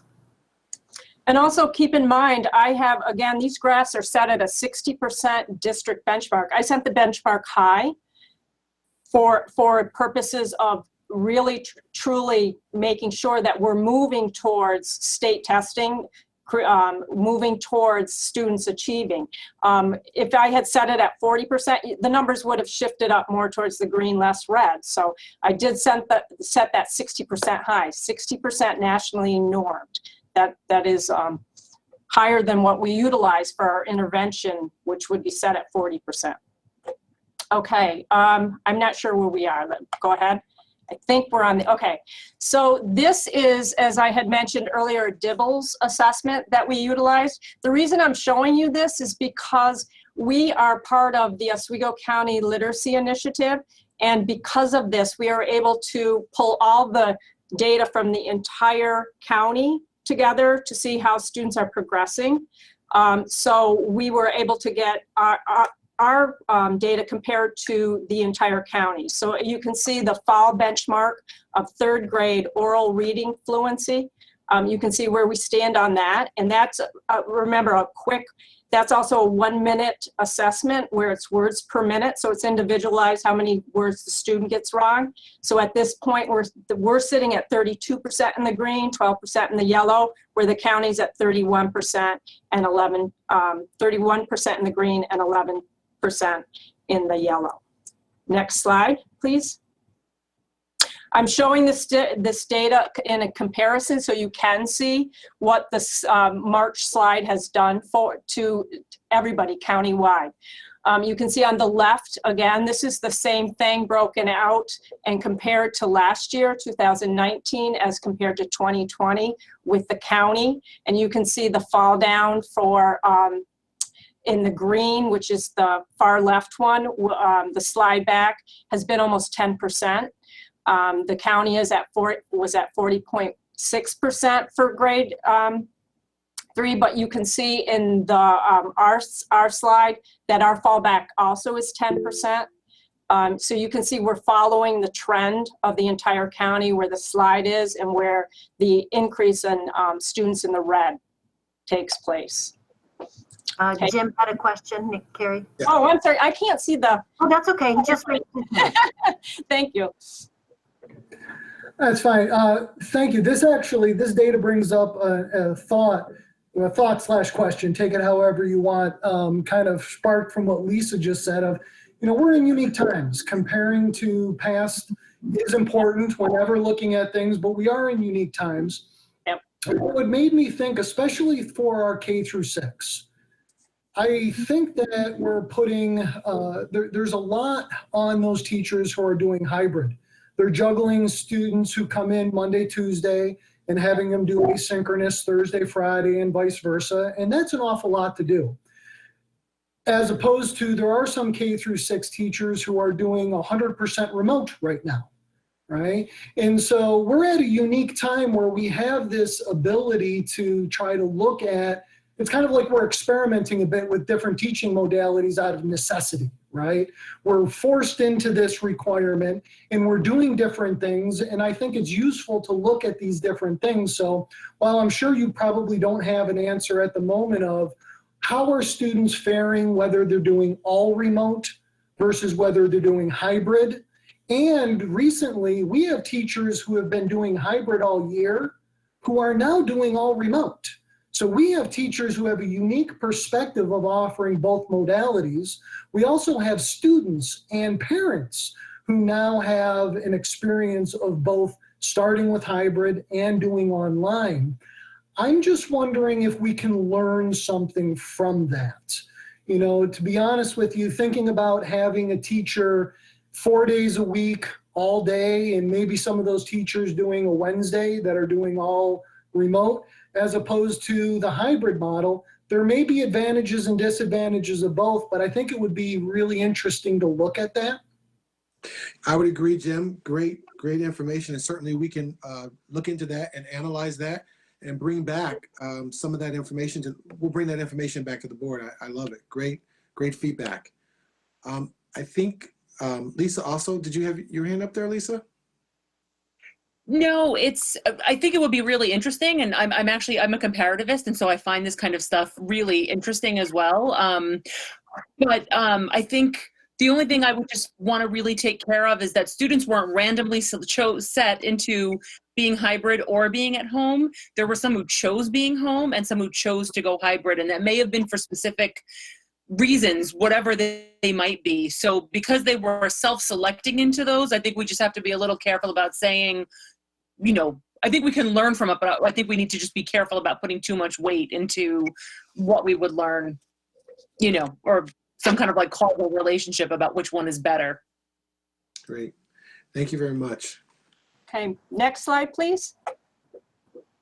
Okay, and I wanted to show you, this is our grade 2 fall of 2019 compared to fall of 2020, our oral reading fluency for grade 2.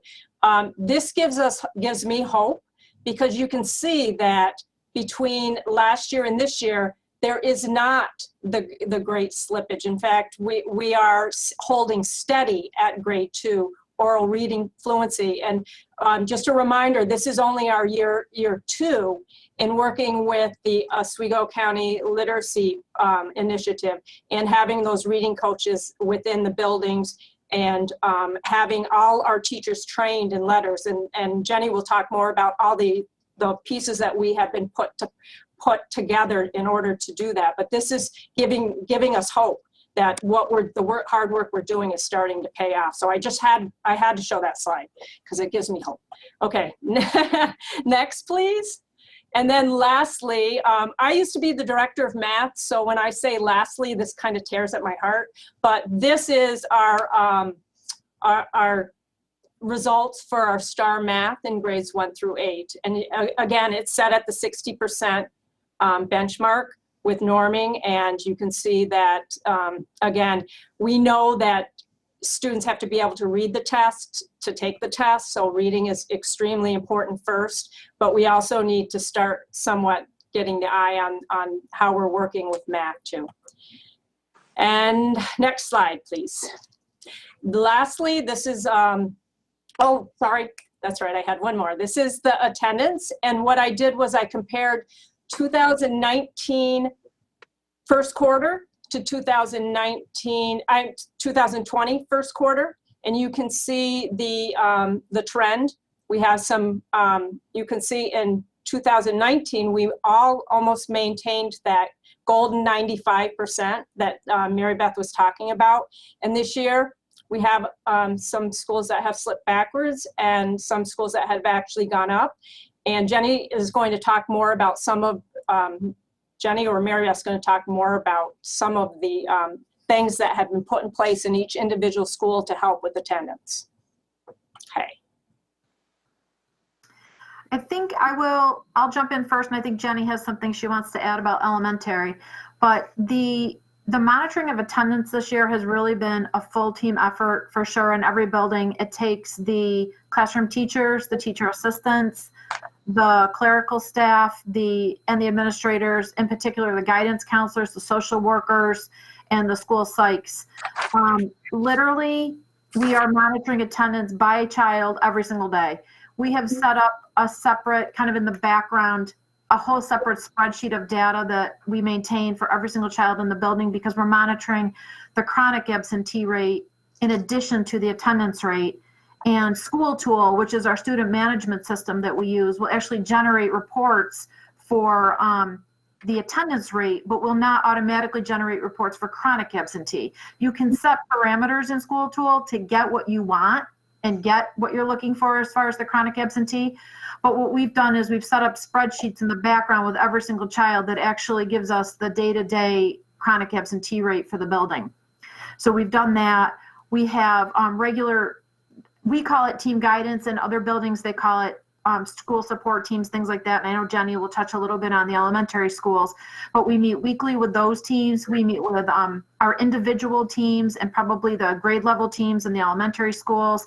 We're making we're sending emails, doing phone calls, texts, home visits for students who are popping on to the chronic absentee list. We're monitoring in particular the students who fall in the 5 to 9% range. So the state, when the state sends us reports on chronic absentee, and Carrie can actually run them for us at the end of every month. The second piece of data, in addition to the kids that are already absent 10% of the school year, are the kids that are absent 5 to 9% of the school year. And those are the kids that we're watching very carefully, because if we can hold them where they are, then we keep them below the chronic absentee rate.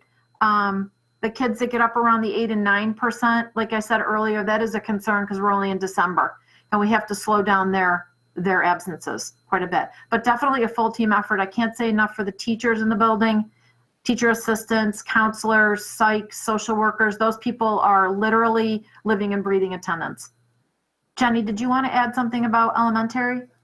I can, other than similar to what they're doing at the middle school and the high school. At the elementary buildings, we have a tiered system, so to speak, where the teachers are reaching out to those kids who are absent. We have our list of our chronic absentee students and families. We have a list of our regular attendance kids, and we are daily making phone calls, talking to parents, and really working with the families to overcome the barriers that are, not allowing their kids to come to school, whether it's in person or virtually. But like Mary Beth said, it's a team effort, and we meet every week with our attendance people, with our counselor, with our guidance counselor, with our psychologist, and with our teachers.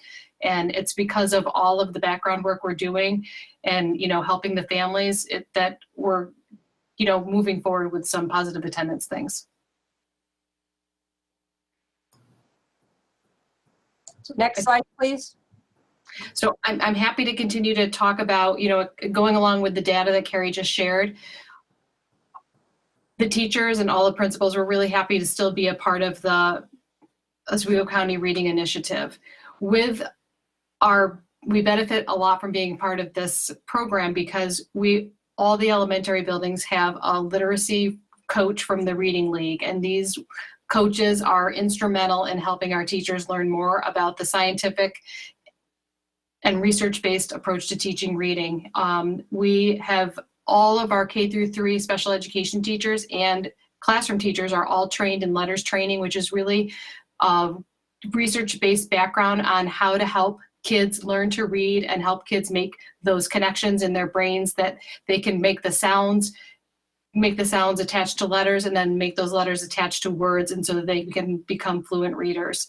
And so as we move forward, we're going to be doing more of this training for the rest of the K-12 teachers. And in January, we're actually going to be training some of our TAs also, so that when they break out and work with those kids in small groups, all of the kids will be getting that most important instruction that they need throughout the day in lots of different ways. So thank you to all of you that are allowing us to continue to be part of this district initiative and this county initiative, because it's instrumental in helping our kids improve their reading skills and to make sure that we don't have so many kids falling into those gaps of missing skills. And I think our data in the years to come is going to show how we're moving these kids forward, and that when kids graduate from Oswego City School District, they are fluent readers. So I'm excited about that. Next slide, please. I think that's me again. Yeah, some main barriers that we've kind of touched on it throughout the presentation, but some key barriers that we have definitely made progress with since we first started this back on March 13th last spring.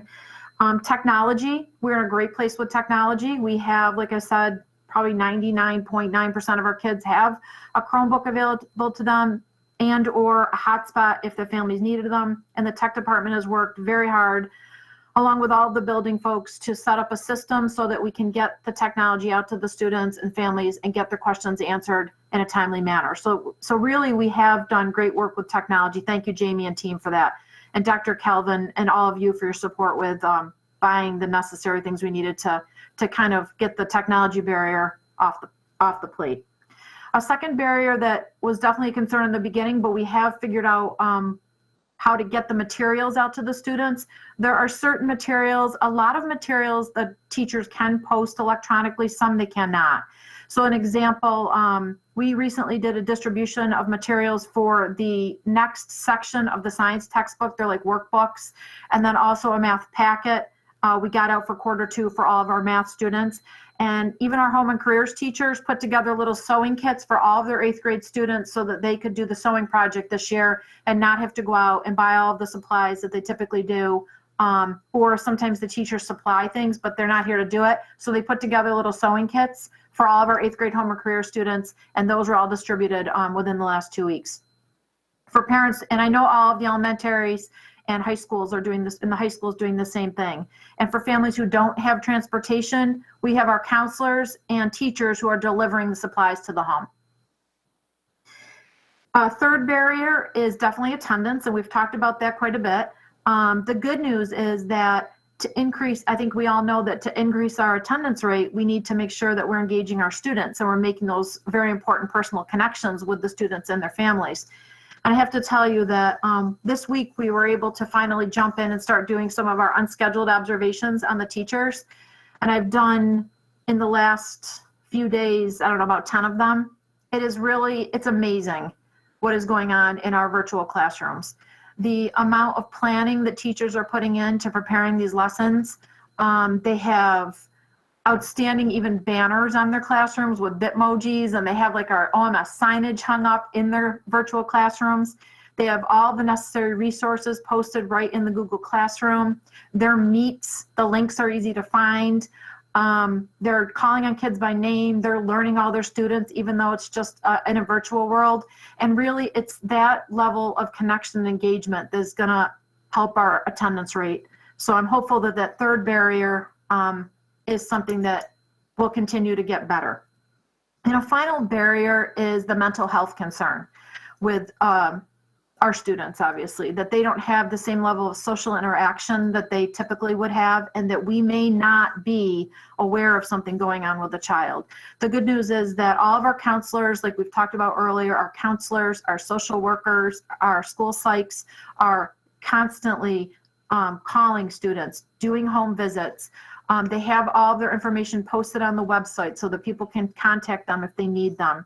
We also have additional resources available in the buildings. We all have Farnham available 1 to 2 days a week. And our Farnham counselors are doing virtual counseling, as well as Oswego Health in several of our buildings, also doing virtual counseling. So I would say the 4 main barriers, 3 of them I feel like we're in a pretty good place with, and the mental health concern is something that continues to be on a front burner with all of us. Next slide, Eric, which is a nice segue right to our social emotional learning and supporting families. Jenny, do you want to start off, and then Mary Beth, you can add in? So obviously every year building a positive classroom community is the focus of every classroom. And this year, even during the pandemic, it's more important than ever.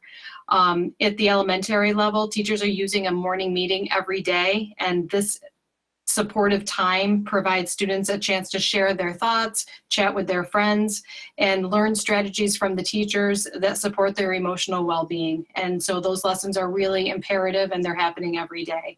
The teachers know it's important for the students to feel safe and to feel loved. And with that in place, the students will feel engaged and feel connected to their teachers, whether they're coming to school or staying home and learning virtually.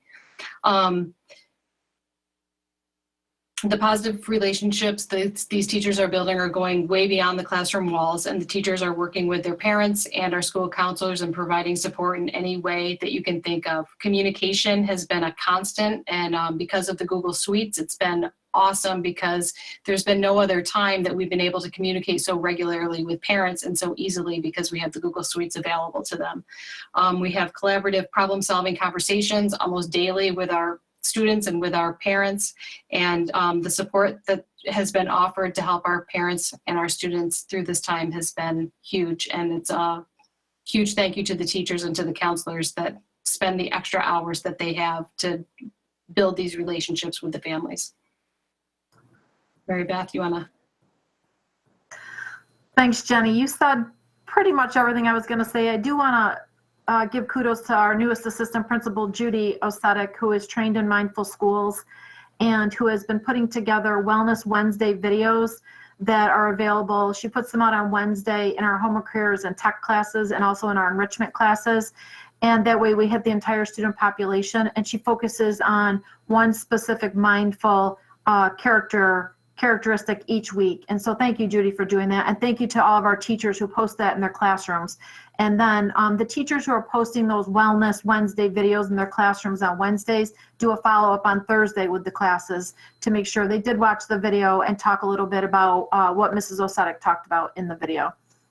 So I would agree with everything Jenny said, that we've continued to talk to the teachers and teacher assistants about the importance of remaining flexible and keeping in mind that the students' mental health right now is our priority, and that we don't want to cause any more angst with some of them. So where some kids are very nervous about missing an assignment or something like that, we continue to talk to our teachers about being flexible with that, so that we're supporting social emotional health. Yeah, my hand isn't working. I saw you waving. Is this one. So along those same lines, I just wanted to ask, or just kind of put out there another suggestion maybe for as far as social emotional and kind of learning this virtual learning and everything. Some students have a lot of anxiety about interacting on a virtual forum, and we still have teachers who are like mandating participation, which for obvious reasons, but perhaps participation needs to be redefined because there are students for whom, because of the glitches in the connections and everything else, that it is causing a tremendous amount of anxiety. And so I'm just kind of putting that out there as maybe a suggestion under these circumstances to maybe redefine participation if it's a part of a grade. We have definitely addressed that camera issue at the middle school, because it's different. If you're in a regular classroom, everybody faces front for the most part. And sometimes no one even sees the front of your face. They only see the back of your head. But in a virtual world, your whole face is right on the screen, and that definitely makes some kids nervous. So a couple times that has come up, at least at the middle school, and I have said to people, we can either continue to do this all year long, or we can accept that this is what it's going to be, and as long as the child is logged on and they're answering your questions or they're answering in the chat, they're present. But it is definitely a concern, Heather, that's worth readdressing with people, because I agree the level of anxiety for some kids to have their face right on the screen like that is more than we need to ask of them right now. And just the social interaction is not normal. Like even in our group right here, we find weird. I know. So it's just not natural. Yeah. So thank you. Yep. Thank you. Okay. Next slide. And Lisa Carter, I believe this is yours. Everyone. Yeah. So big picture wise, we've talked about a lot about the little pieces of the picture. Large picture wise, we are really continuing to focus on that tier 1 instruction. When we're looking at tiers, tier 1 is our general education instruction first and foremost. A solid foundation with general education instruction prevents us from needing things like response to intervention or academic intervention services. And then tier 3, which is special education. We do have, as you know, a number of students that do have special education needs. At this time, I'm really excited to share that 90% of our students with disabilities enrolled in our district are making progress towards their IEP goals. This is really a large majority due to the incredible detail of work that our teachers are doing. They are present right within the classrooms for students. And then also on top of that, they're meeting with students individually or in small groups. Teaching assistants are doing the same thing. As we continue to progress and grow within this virtual model in this really unique situation, we are developing individualized plans for students that we are maybe a little concerned about, or students we're not seeing quite the progress we'd like to see. That is also that tier 1 piece too.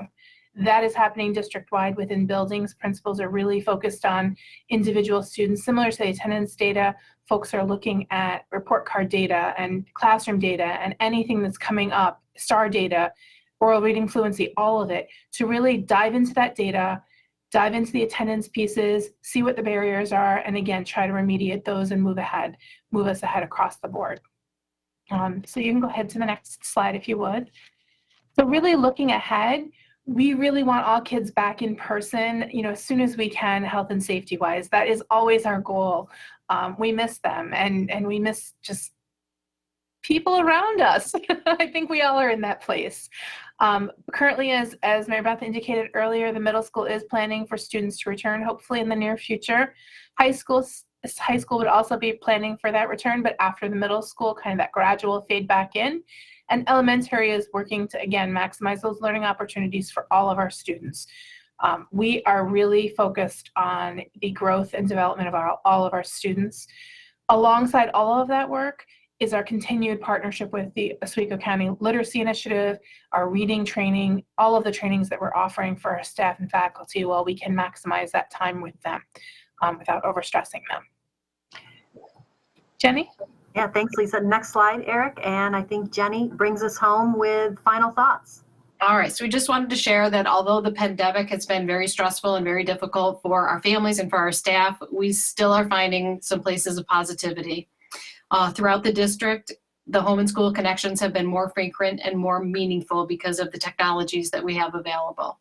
Our teaching staff is learning more ways to thoughtfully use technology to enhance lessons and engage kids. And the PD that Jamie and Dan and Nick offer are always well attended. And the videos that they have in the Google Stream are awesome. And I know teachers are using them all the time.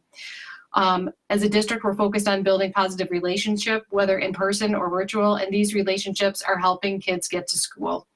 And our attendance rates indicate that our relationship building procedures are working every day.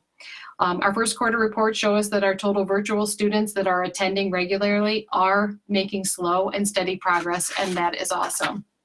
And with the Google Suite platform, communication with families happens every day. And with our SMS messaging system, we can send text and send emails daily also if needed. At this point, most families are managing the Google Classroom and using it to connect with their teachers and with other kids in their class. And with all of these in place, and even during this pandemic, we are happy that our kids are becoming fully prepared and life ready. Thank you. That's our presentation, Dr. Calvin. We'll turn it back over to you. Thank you all. I appreciate your time and your efforts. Board, are there any other questions around the academic program or portion? Tam, I see your hand up there. Go right ahead.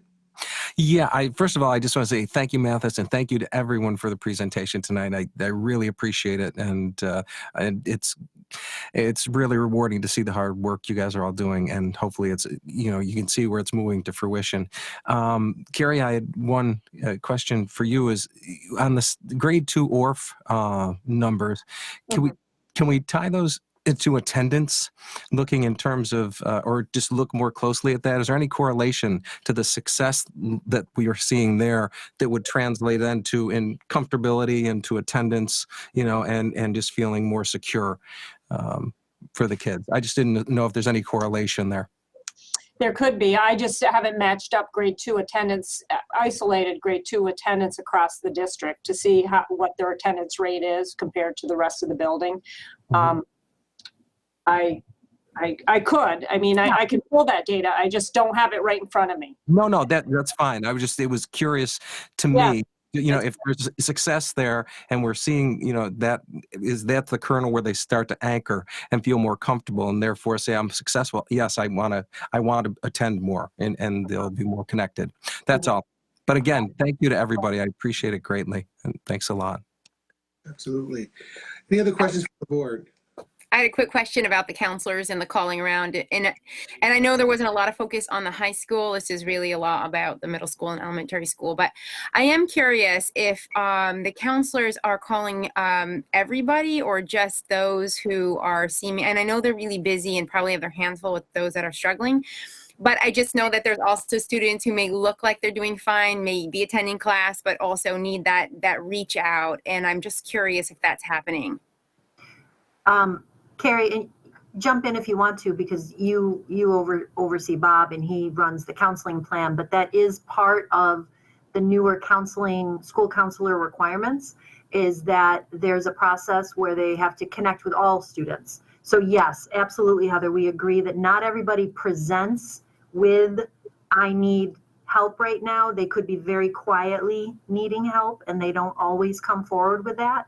But I do know our K-12 counselors are making that effort to not only spend a good part of their day working on making connections and engaging the students who are not engaging, but then making their rounds to all of their other caseloads of students to touch base with those parents, families, students, check in, grade level appropriate, what they might need assistance with, if anything.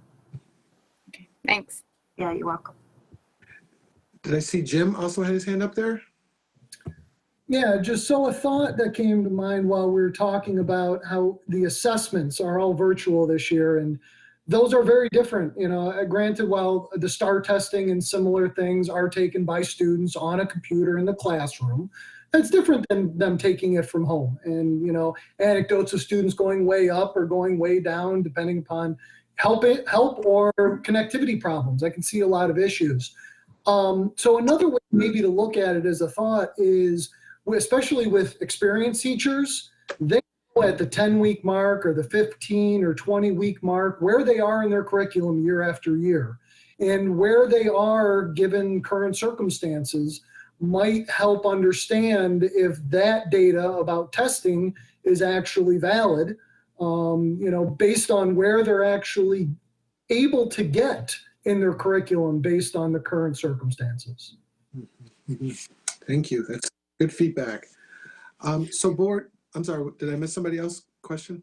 No, I did want to follow up because the DIBELS test is not done online as a computer test. That was done in person or through a Google Meet with a reading teacher does deliver that test, because that's a 1-minute quick test that can be done somewhat in person or in person. So yeah, the STAR perfectly, that is an example of where the skewed data can come in for sure. Yes. Great.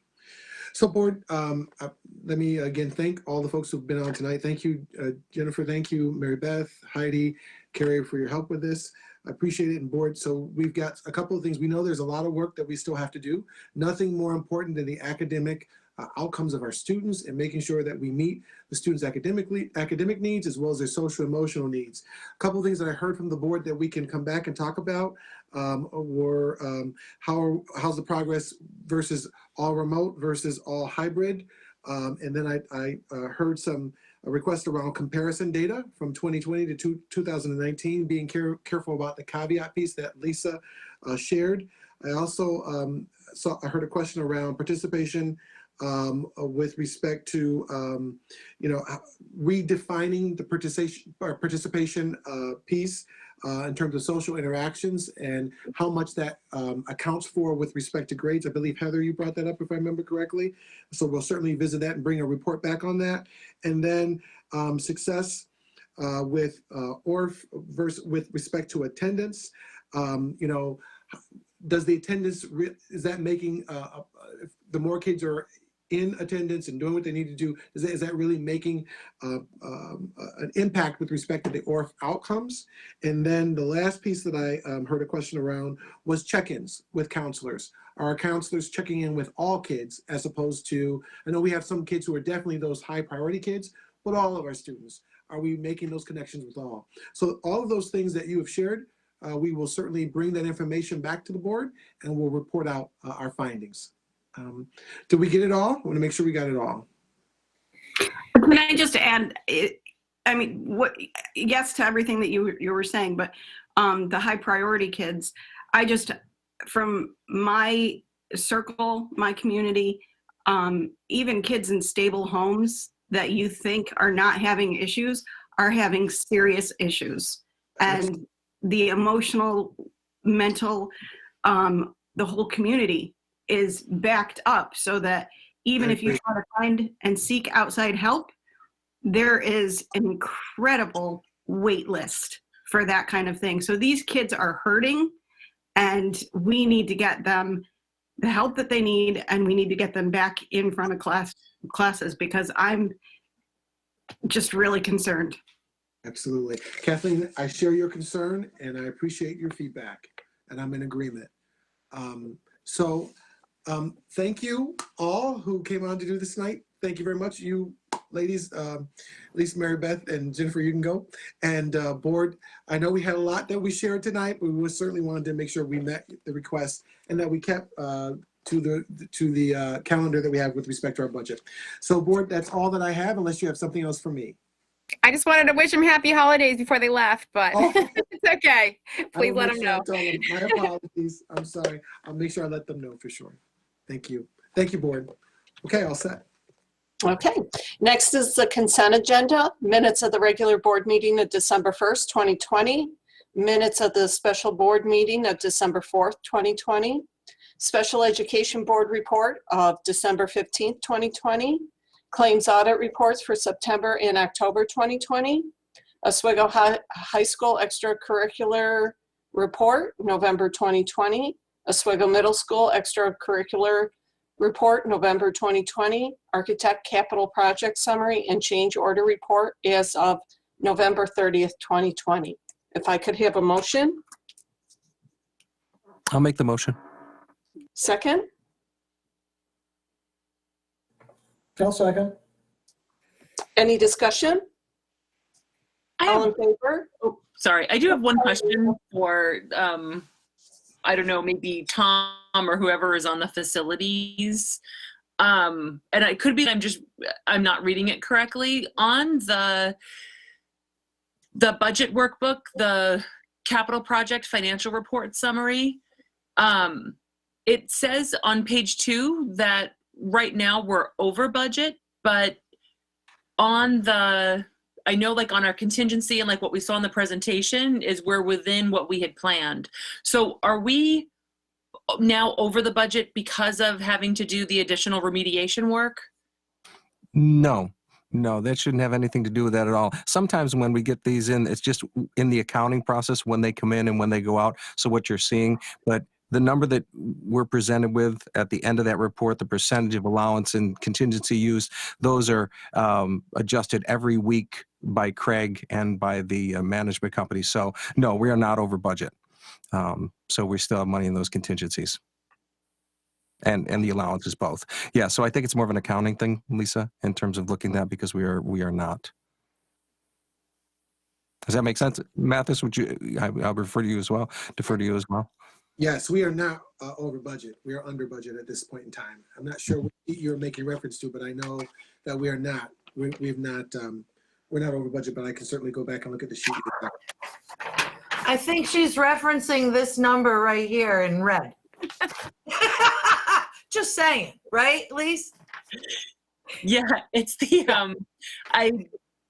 I don't know that I could share my screen, but on the consent agenda, I think it was the final, let me just see. Yeah, the final item is the architect capital project summary and change order report as of, actually, but what I was looking at was the summary, the BOE summary. And I mean, I realize we're like only year 2 into this, but it says that we're over budget. It has us like all together at like 63.32.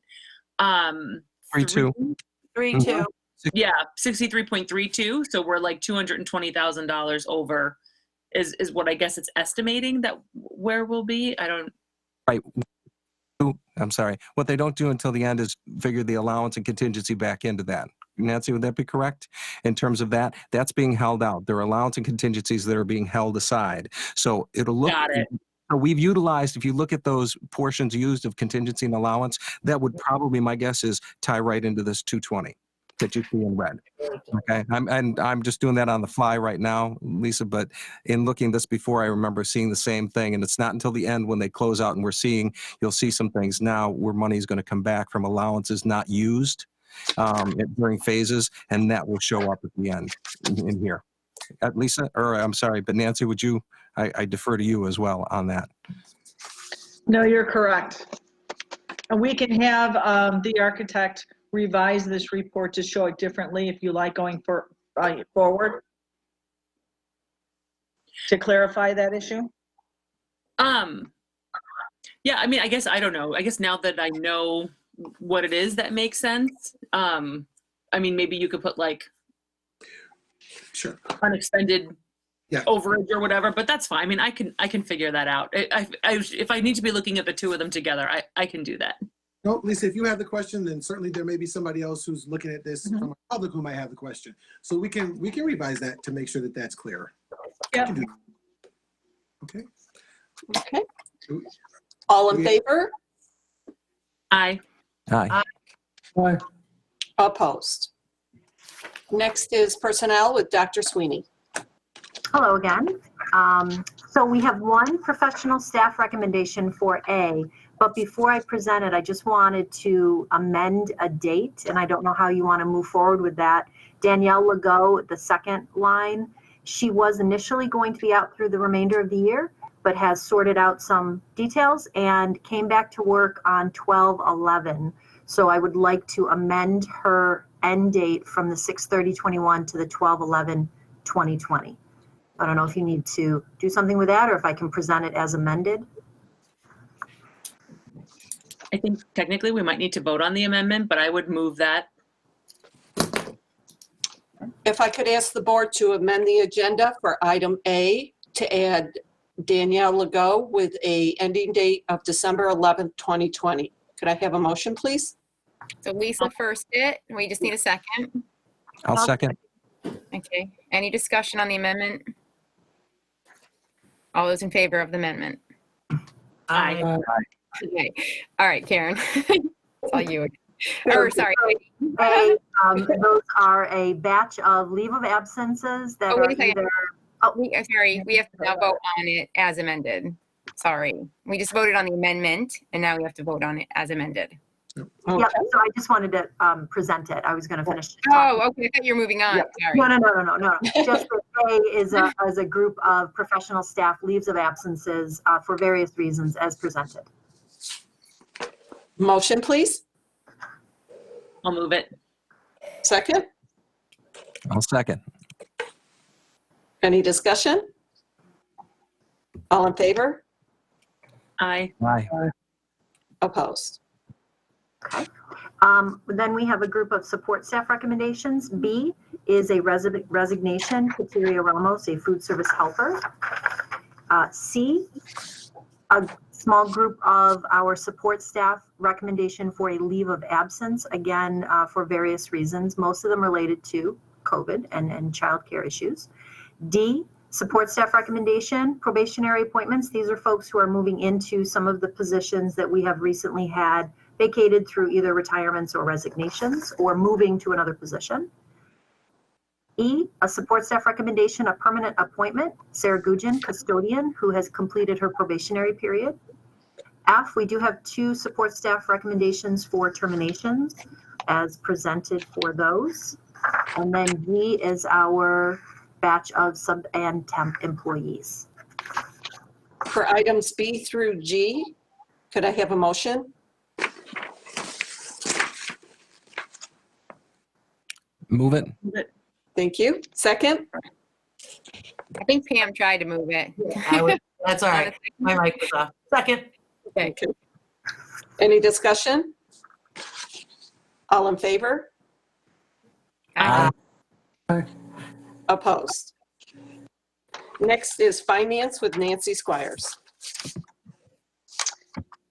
A is a bid award to PAM Consulting Services, and this is for the hydraulic lift repair at the Transportation Department in the amount of $23,829.71.